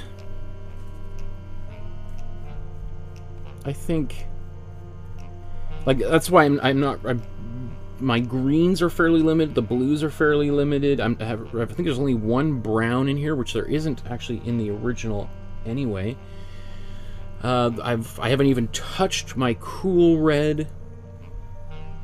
So I think it's important to not go overboard with this particular artwork. That we don't want it to look like a bunch of candy spilt on the floor, right?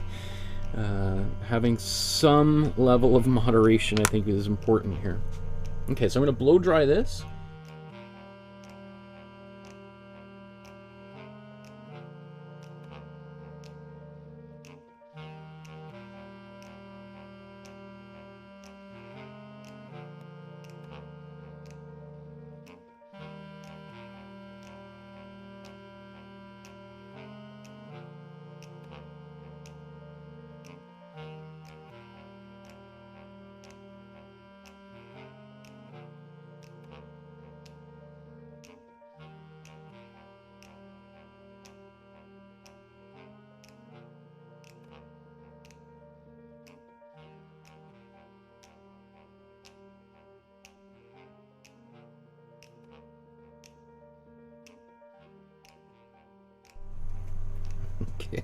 Okay, I said it's really cool to see all these a lot of people watching right now, and then all of a sudden a whole bunch of people tuned away.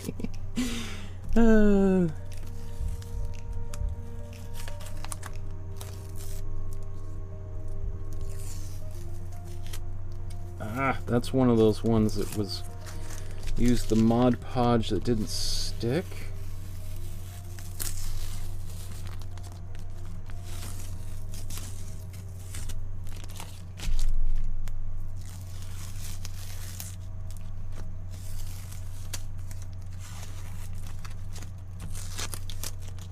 I'm being pretty lazy and cavalier about the way I'm taking this paint off. How did that happen? I must not have put any fluid there.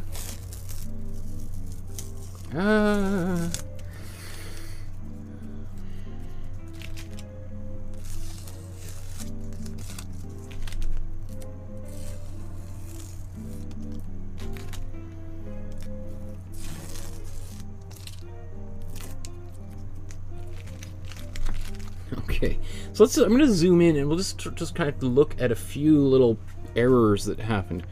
One of which is the paint peeling right here.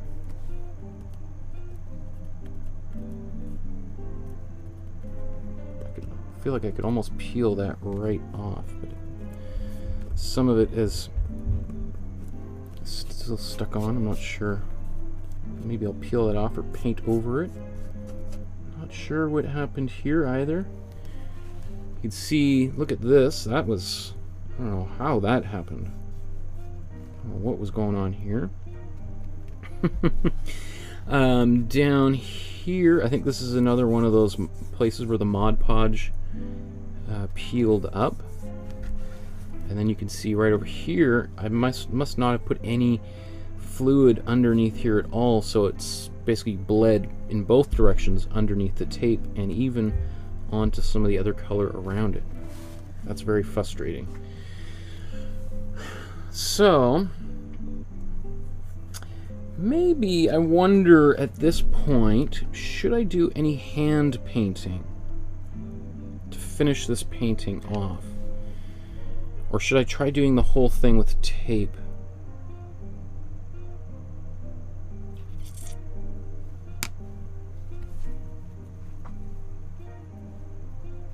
Because, you know, if I look at the original,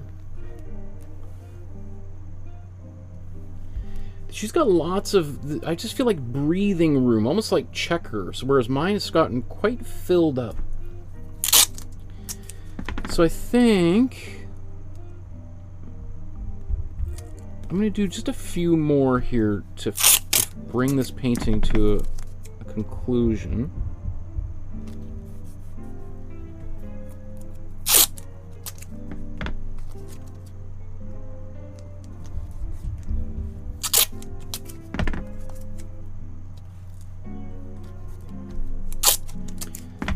fix a few of these.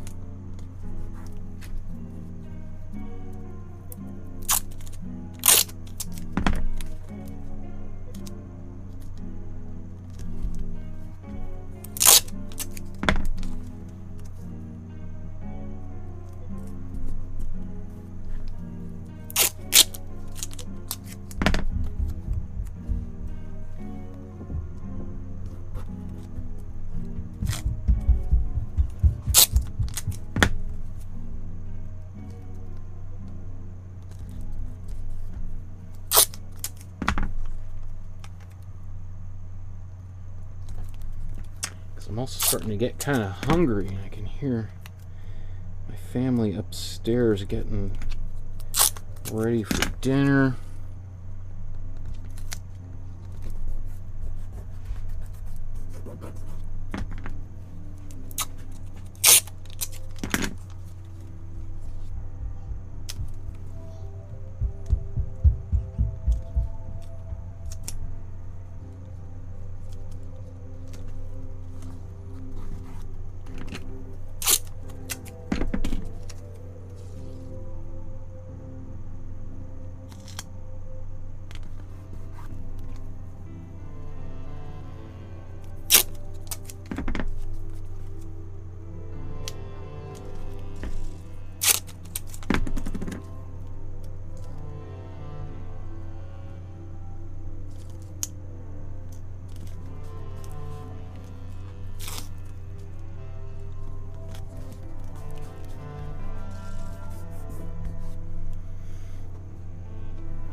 Aces also, I saw a nice spray painting building in Nova Scotia. I love it. I hope more arts can do on some buildings.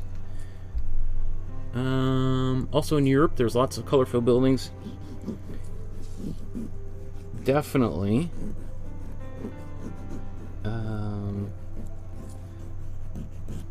You know, Europe has really pretty much everywhere else on Earth besides North America has a really beautiful, rich,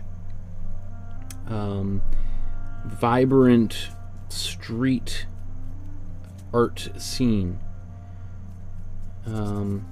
North America is especially Canada, very conservative when it comes to public art. And that's a real shame. It's a real shame.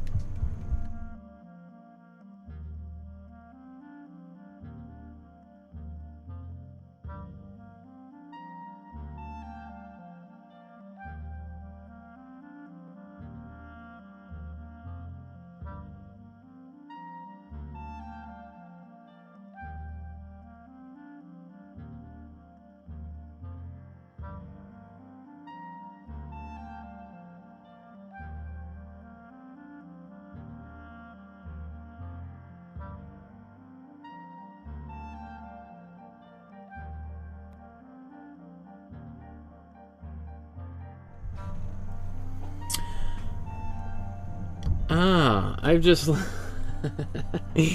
didn't even think about it. I just see Olga Evans is in Australia. Olga, I know an Evans that lives in Australia. I wonder if that's the same Evans in disguise in Australia. We will find out. Am I talking to Cora over there? Cora Evans?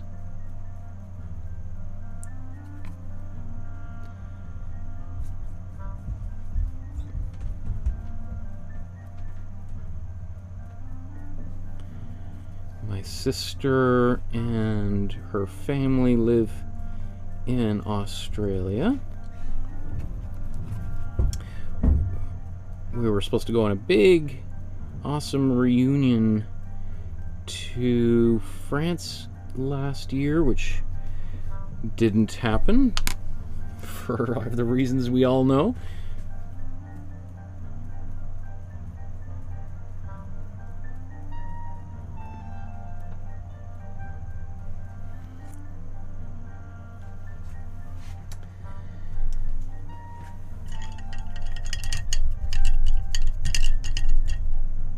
Huh.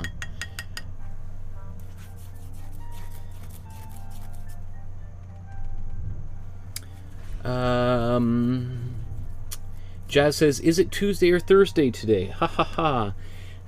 Yes, I'm doing definitely an episode on Not My Normal Time, and I'll be also doing an episode on Not My Normal Time this weekend as well.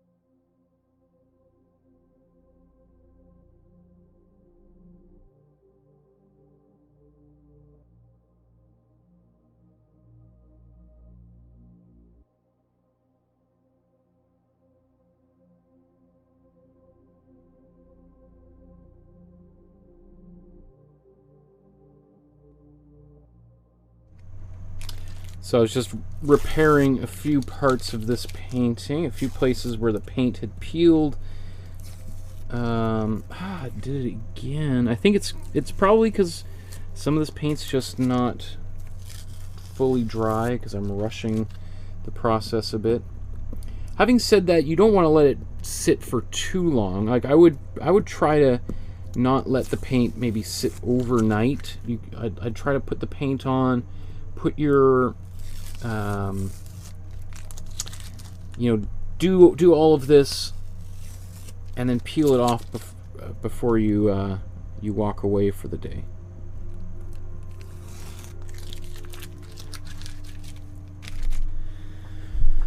Okay. Let's see what needs to be done here.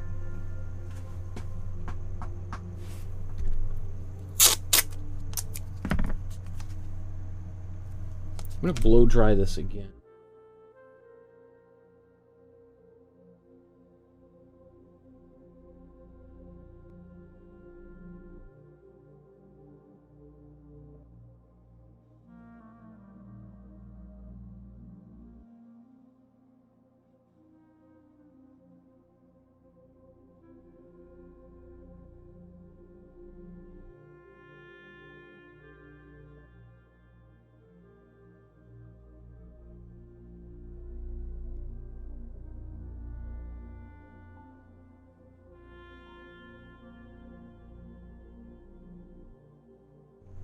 In the discussion, you guys are talking about where you are on planet Earth. I see people in Australia, Virginia, Edmonton, Alberta, Vancouver, Canada. I just think it's so cool. I'm so honored that the people from all over the world are watching right now.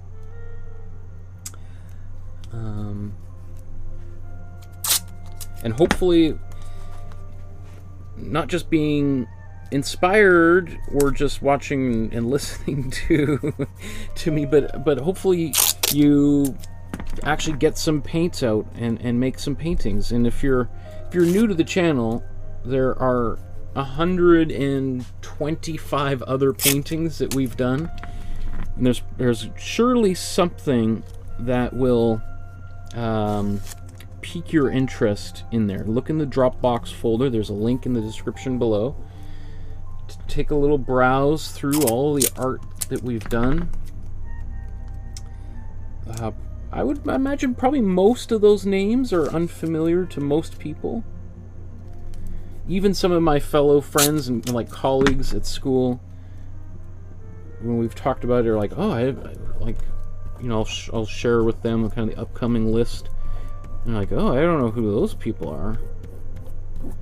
So, I don't expect anybody to know all of those names. Which I think is the fun. It's fun for me to be talking about different artists all the time.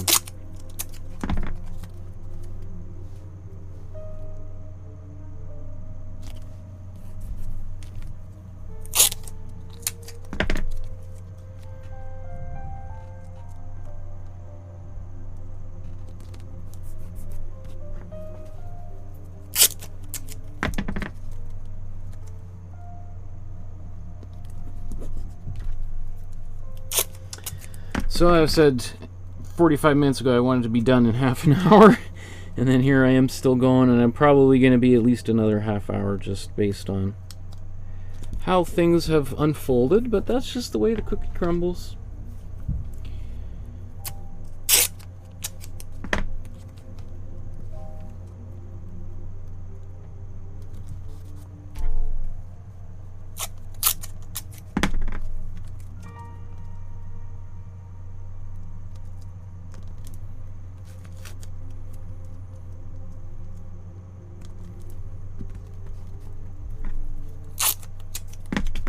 But I do feel like I'm getting very, very close here as I start.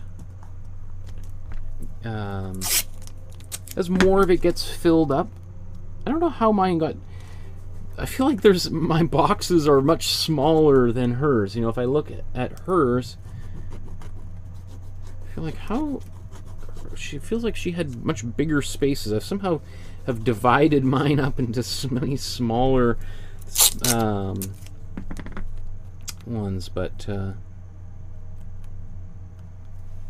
anyway.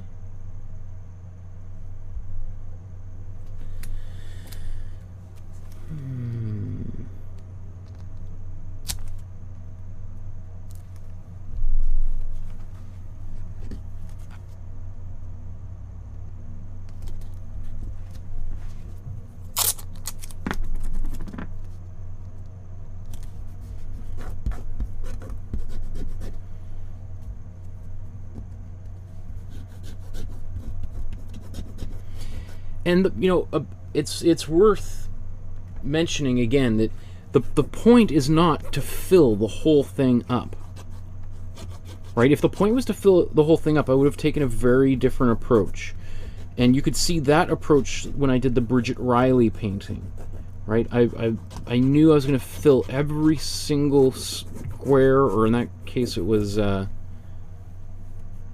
what's that shape called? Now it's going to drive me crazy. Anyway, I knew that I was going to put paint over everything, so I had a very different way of approaching that painting than this one, especially at this point where now I'm doing small little sections at a time.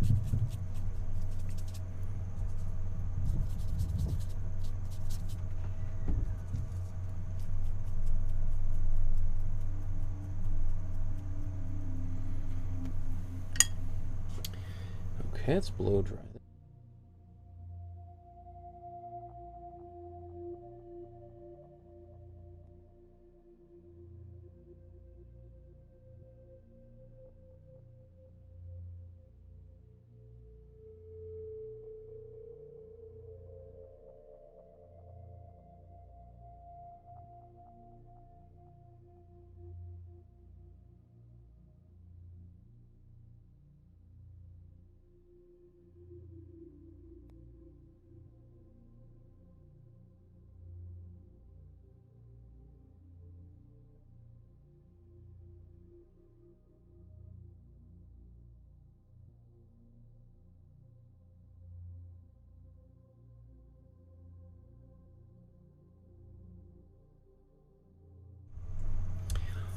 So one of the questions in the chat was, who's a great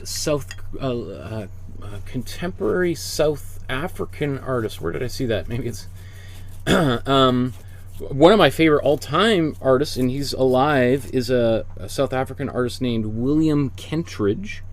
William Kentridge makes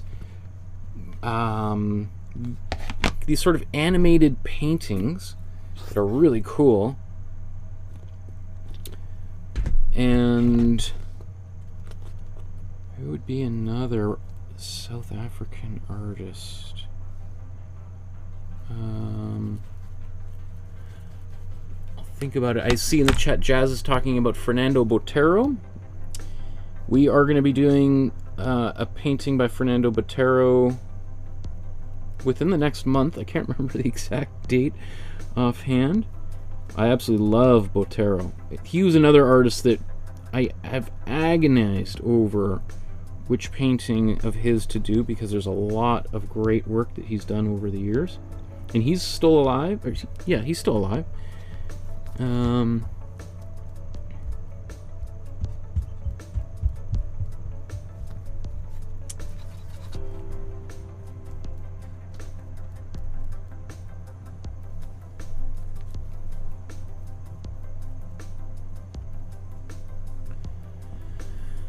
Okay.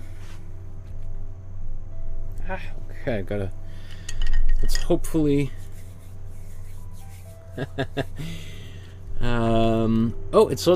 You're not related to the Evans clan, or to my Evans clan, Olga. That's interesting. What a small world, though. That's funny.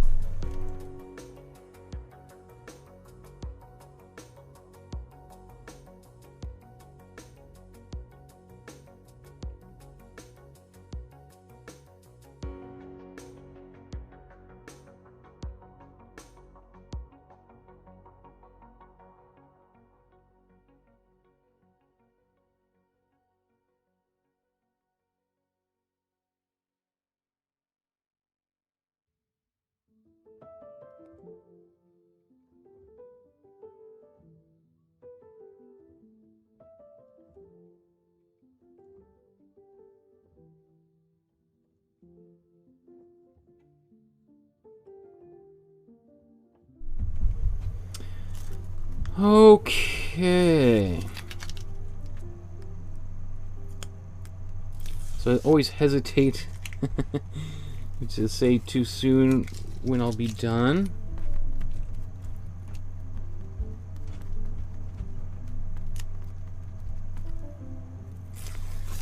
Although I would love it if this was the final tape that I peeled off.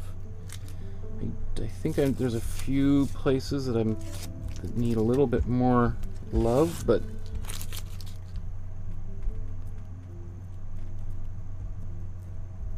I'm also being very cavalier with not only how I peel the paint off, but how I even just get the paint. Usually what I would, or how I usually use a knife to get underneath here, so I'm not using my fingernails to do this, because often there's paint underneath my fingernails and that gets all over the place. So I'm not really doing the best example of leading by example here. I'm sort of showing you all the stuff that you shouldn't do. So that's how paint like that happens there. So where can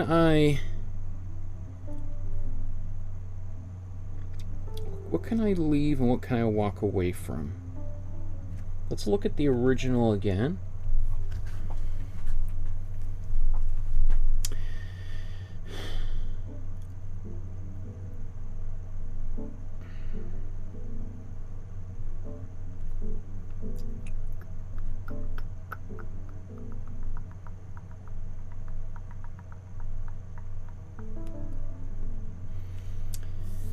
Should I leave that blank? It's a big space, and she didn't have a big space like that, so maybe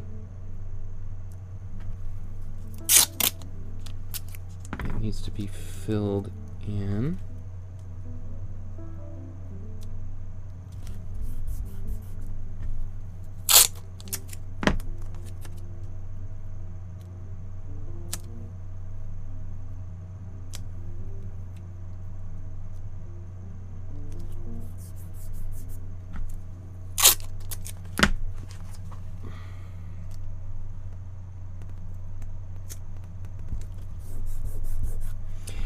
One day it's kind of fun is if you get into a situation like this and you start asking yourself, okay, if I was to do one more thing, what would be that one more thing that I would do here? In fact, let's just...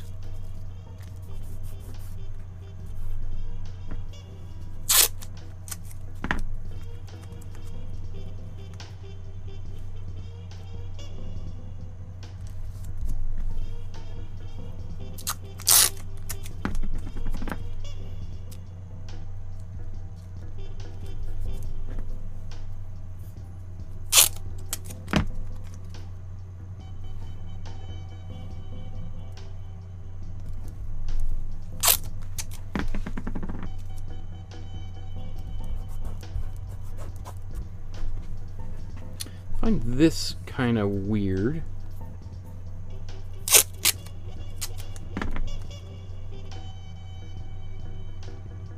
But is it a good weird? Because sometimes, like, a little thing like this isn't inherently bad.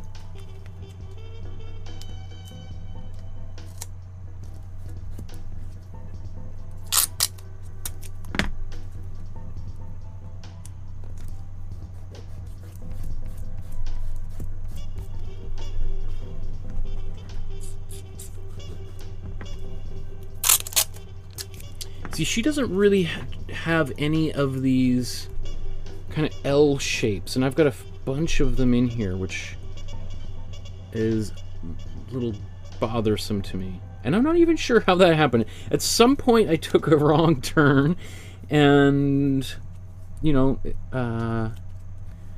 I've ended up in a different place than I expected to be.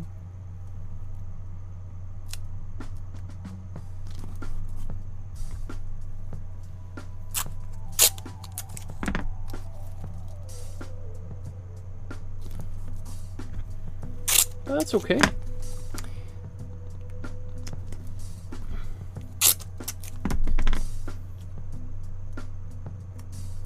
You know, discoveries are generally made when you do something, when you make a mistake. And there, I mean, I remember hearing, what is it with the great Thomas Edison quote about the light bulb is that he, like, I'll get it wrong, but I think he tried to make the light bulb dozens and dozens of times, and yeah, it's something like, I needed to fail those 100 times in order to get it right. Like, that's the secret to inventing, is he made more mistakes than anyone else had ever made. And had he not made all those mistakes and kept on going, we wouldn't be doing this thing we're doing right now, right?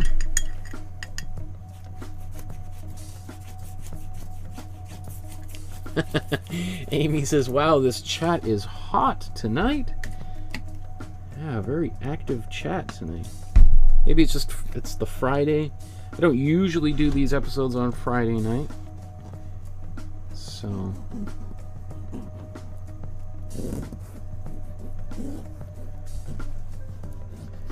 maybe just a slightly different crowd.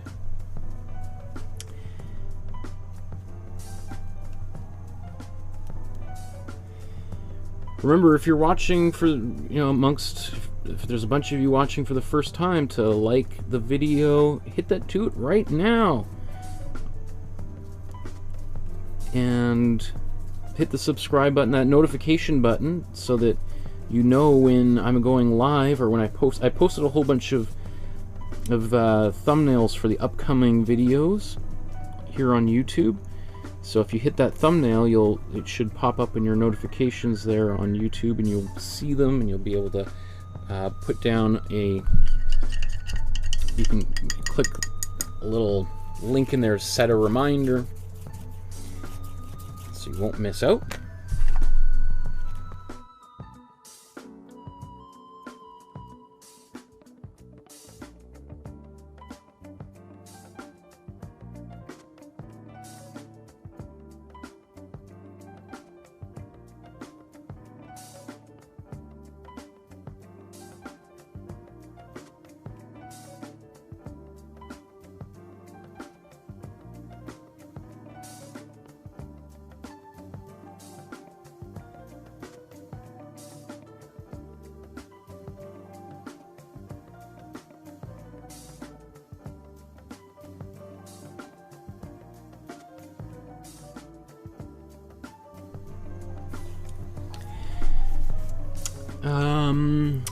Olga says, love your focus on artists from your country, Canada, showcasing those, but also talking about artists all over the globe, tying things together. I love that. Yeah, you know, originally when I started doing this, it was because the pandemic had hit, and I wanted to, and a bunch of my students were in classes and with me, and the classes got canceled, and I was thinking, oh, okay, well, I'll just film the episodes that we were planning on doing. And in those episodes, I try to, you know, it's for people here in Vancouver, so I try to make it somewhat topical for those of us here, and talk about artists that they may be familiar with and that you might see on a postage stamp or something. And then, obviously, as things evolved, I was like, okay, well, let's start talking about some of the more famous artists around the world, like Van Gogh or something, right? And then pretty quickly it's like, well, a lot of the most famous artists in the world are men, right? We can agree that that's, you know, that's a bit of a dated thing, right? That's mostly has to do with, that's really the way art was appreciated in the Western world for centuries.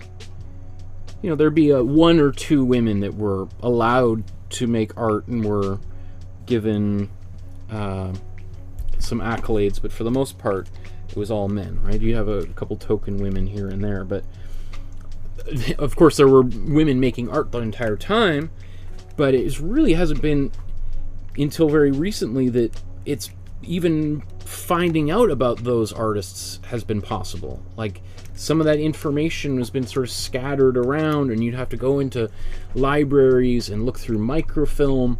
All that stuff is being digitized with more access to information that we have now. It's much easier for us to find out about artists from all over the world.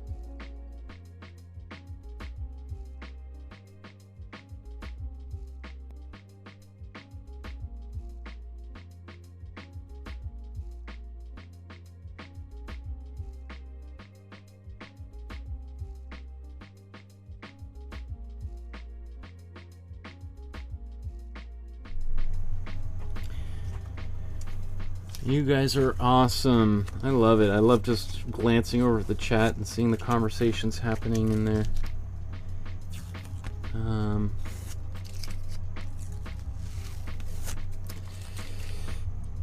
Okay.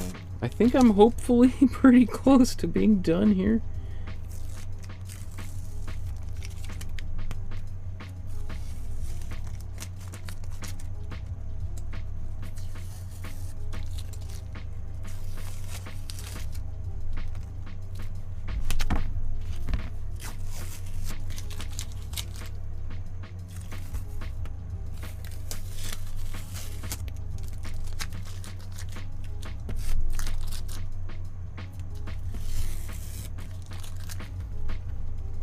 That's better. Oh.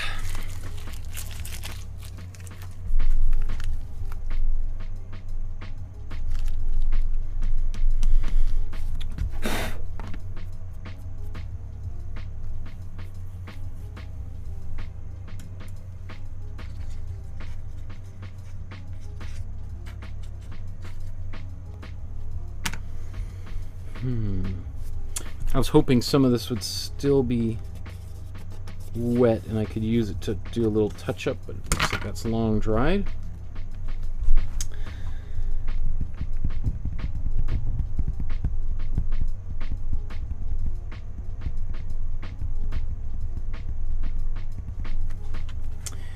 Well, let's just touch up a few things here.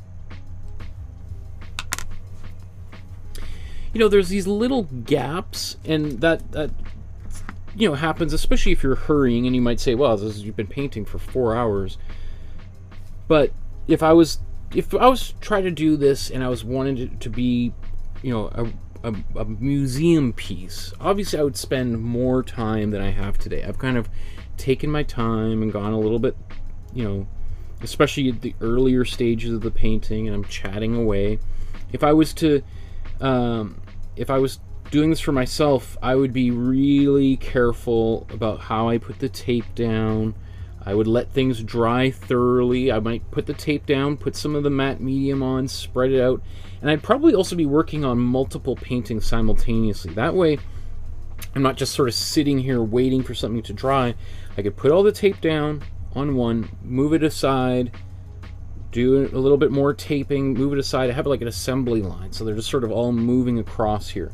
And one thing you've heard me talk about why I like working that way is it's very hard to be precious about your work when you're moving between paintings like that. It just you end up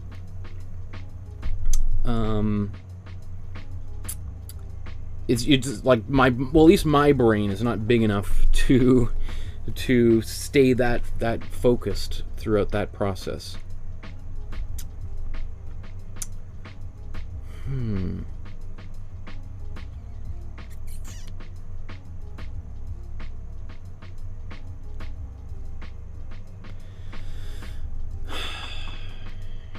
Let's look at the original here.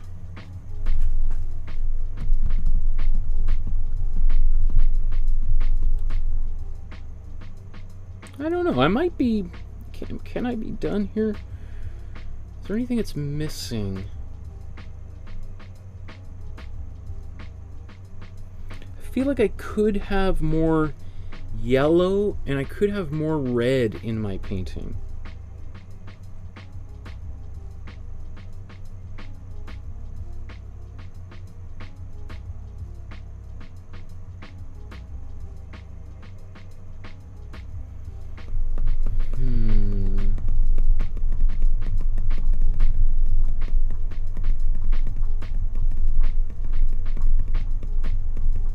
So I feel like I want some yellow and red down here, but this is not an area that I look at and think like it needs work on it, does it?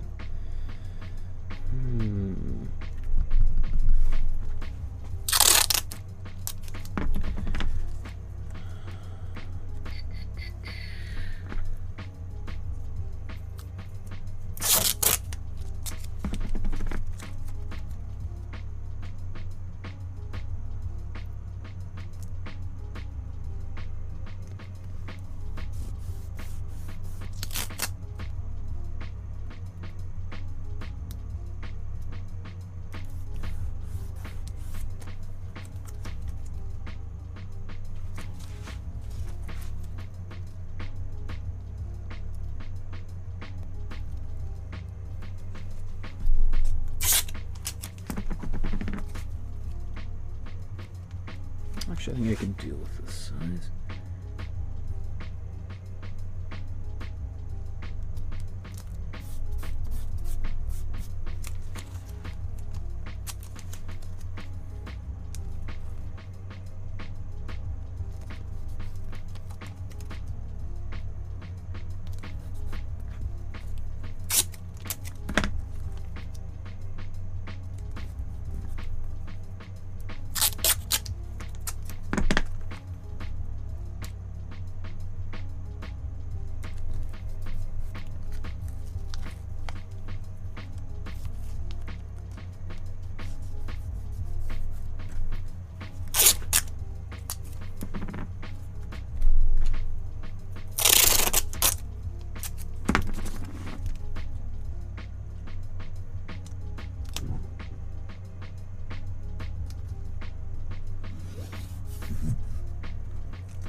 Okay.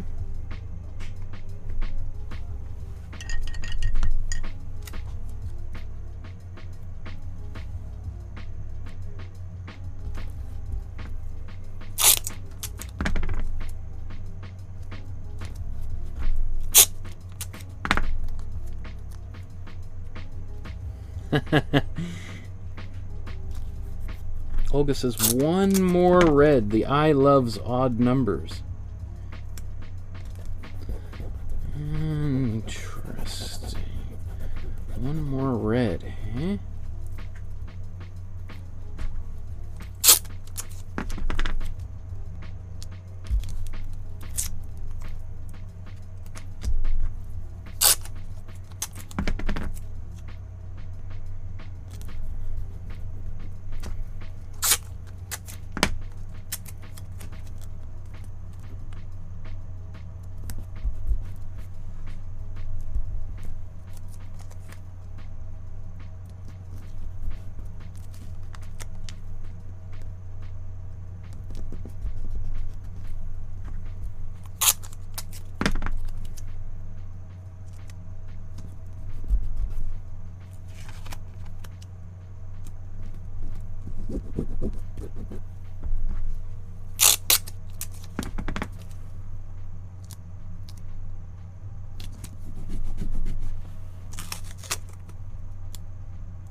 Okay.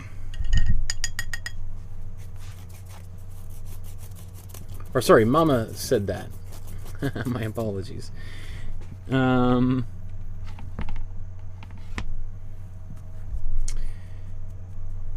think there's going to be a little bit more than just one more red in here, but I do agree that sometimes it's like I was saying, if we just put one more thing in here to finish it off, what might that be?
Oh shoot. Sorry, my microphone was muted there for a second. I painted a bit of this pink here to cover up a little bit of the red. Or there was another bit of a color up there, so that's why I painted it. Just put a bit of white in here. And I'm going to put some more red over here in a moment. Jazz asks, which of all the ones you've posted here is your favorite painting? Good question. Let me think on this while I blow dry it, and we'll come back and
well, of all the paintings that I've done,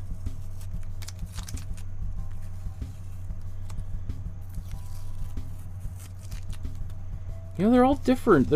I have. It's really hard to say which one is my favorite. You know, the one that I did of Raven from Fortnite turned out really good, and we're going to be doing another Fortnite painting this weekend.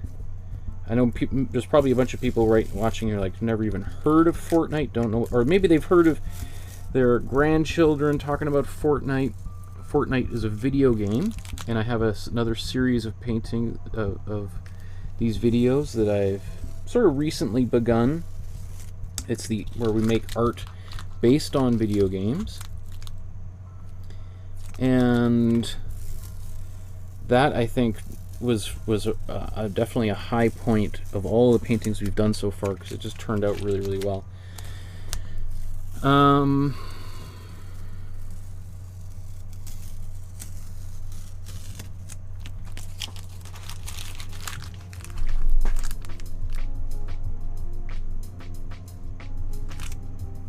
That peeled up. That's great.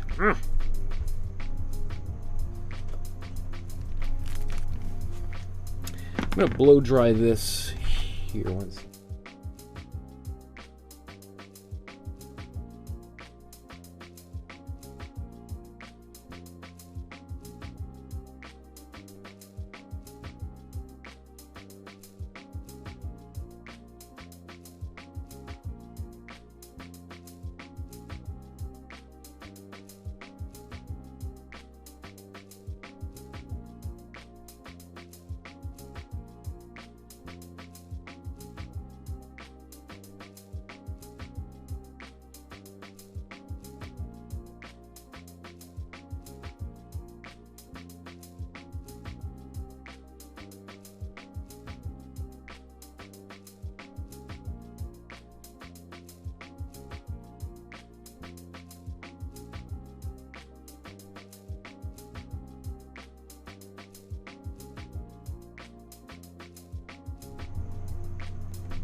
Okay. My eyes are starting to get crossed too as I'm working on this. So...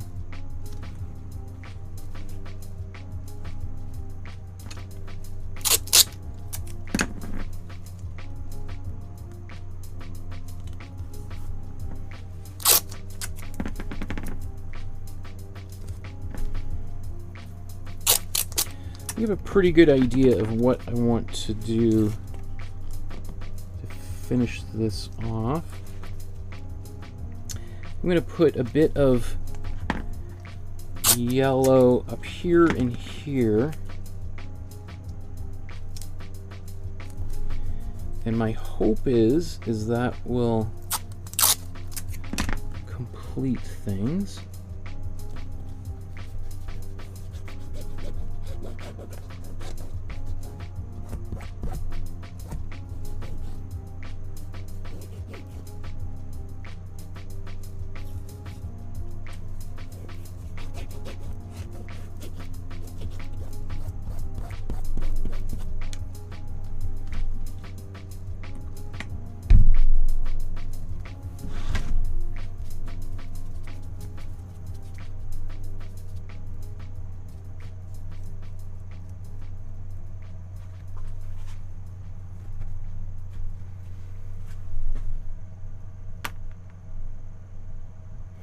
You know, one of the things I was thinking as I was just doing the last blow dry is one of the options available to me, which I haven't done at all, is actually taking color away, right? Literally masking off an area and painting it back to the original color that we mixed at the very beginning of the painting. I don't think I'll do that, but it's always an option. Not to erase things, but just to give maybe a little bit more breathing room, which is in her version of the painting, right? Her version, I just feel, is a little bit more airy than mine. Mine feels a little bit more solid.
Okay.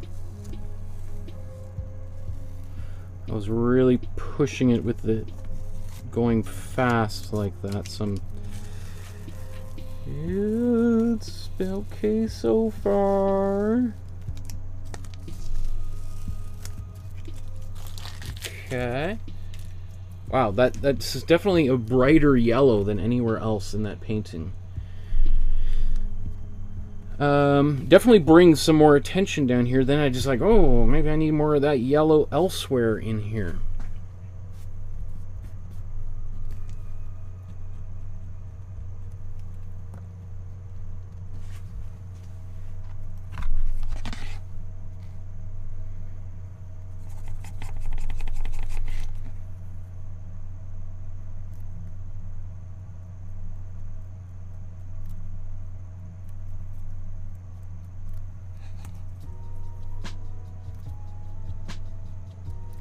Little touch up.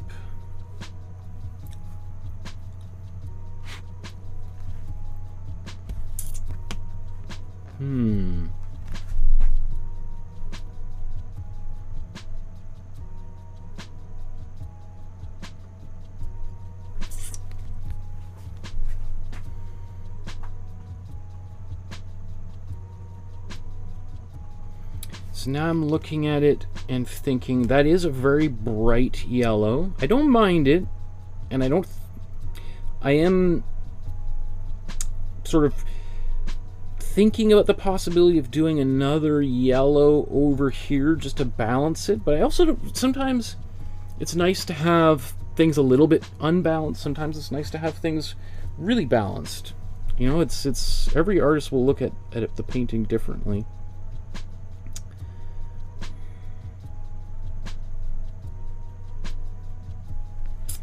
So then some of the things that I'm questioning are these. Let's zoom in. These lines from earlier. Is that a problem for me? I don't know. I don't know if it's a problem.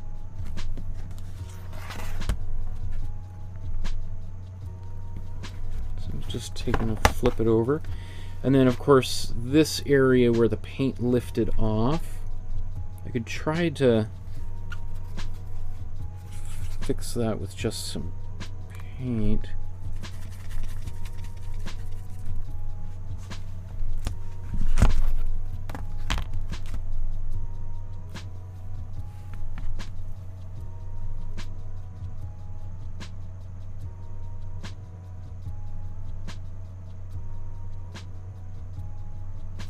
Sorry, I know my big head's in the way, but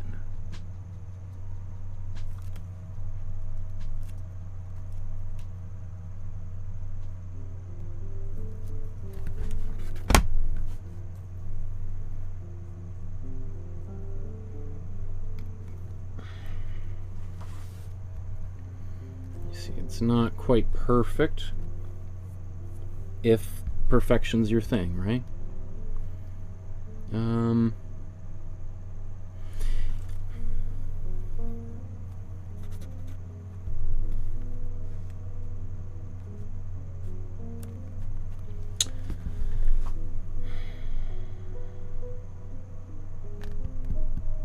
The other thing too is it's also possible to, I don't necessarily need to add more paint to new areas. I could also be painting over existing places. So as I said, I could be replacing some of these areas with this background color, or I could just leave it. It is a little hard to see with all of this underneath. Let's just take this. Is that wide enough?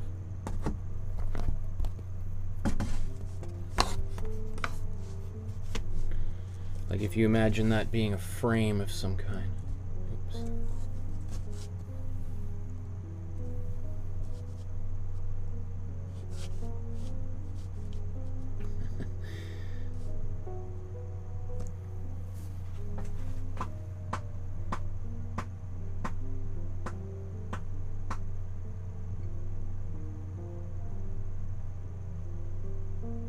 That might be okay. I might be happy with that.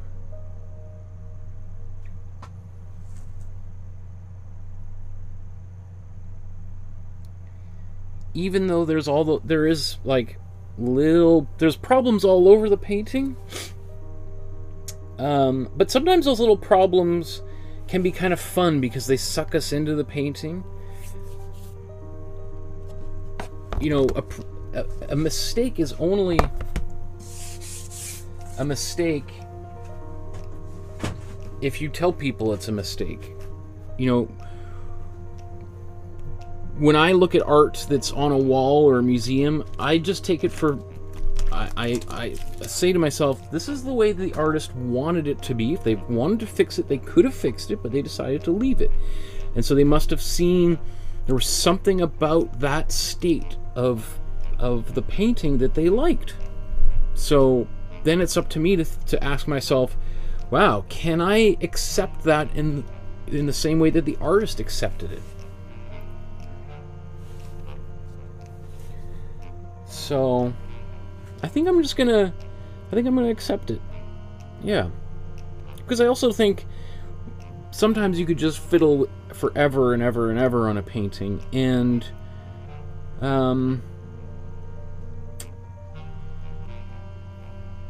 then you just end up missing out on life. And my family's upstairs having dinner while I'm thinking about this. So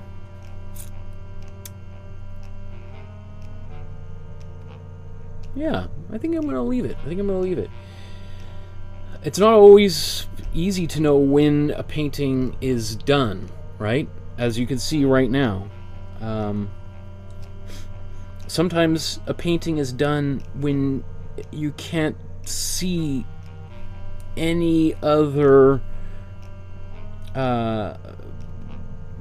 when it's like checkmate or something. You're looking at the board and you're like, I just can't see anywhere I can move. Like, anywhere I move right now the game will end. So, you know, you just put the king down and say it's over. And, you know, I'm really close to the painting right now. As this painting ages, as I put it aside and I look at it, I might feel very differently about it. I might look at it and go like, oh gosh, I wish I had put another 20 minutes in there. It would really be better. Or I look at it and go, wow, that actually turned out really good. What was I thinking? Like, why was I so hard on myself? And I'm telling you, I know there's a few of you looking at your paintings thinking the same thing right now, thinking like, ugh, that's the last time I ever used tape in my painting. That was a waste of time. I can't believe. And then you're going to show it to other people and they're going to go like, wow, how did you do that? How did you get your lines so straight? Oh, well, I used some tape. And you're like, wow, that's better than anything you've ever done. And you're like, oh, really? You think this is my best? I'm like, yeah, oh, wow. Maybe you should do more of those. Could you make me one of those for my birthday? And you're like, you think this is the best thing I've ever done? Hey, huh. Well, that's an interesting reaction. Conversely, you might feel really excited about it, look at it tomorrow and think, maybe maybe I shouldn't drink wine while I'm painting or something, right? I've had that experience too, for sure. Okay, I think that looks. I'm happy with it. I'm really happy with it. So I see people say it looks great, very nice. I accept it. Olga says, thanks for addressing the eternal question of doneness. Yeah. Okay. So, before I sign off, I think this one's almost... Let's see about... And I'm going to keep this way up.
Wow, that's fun.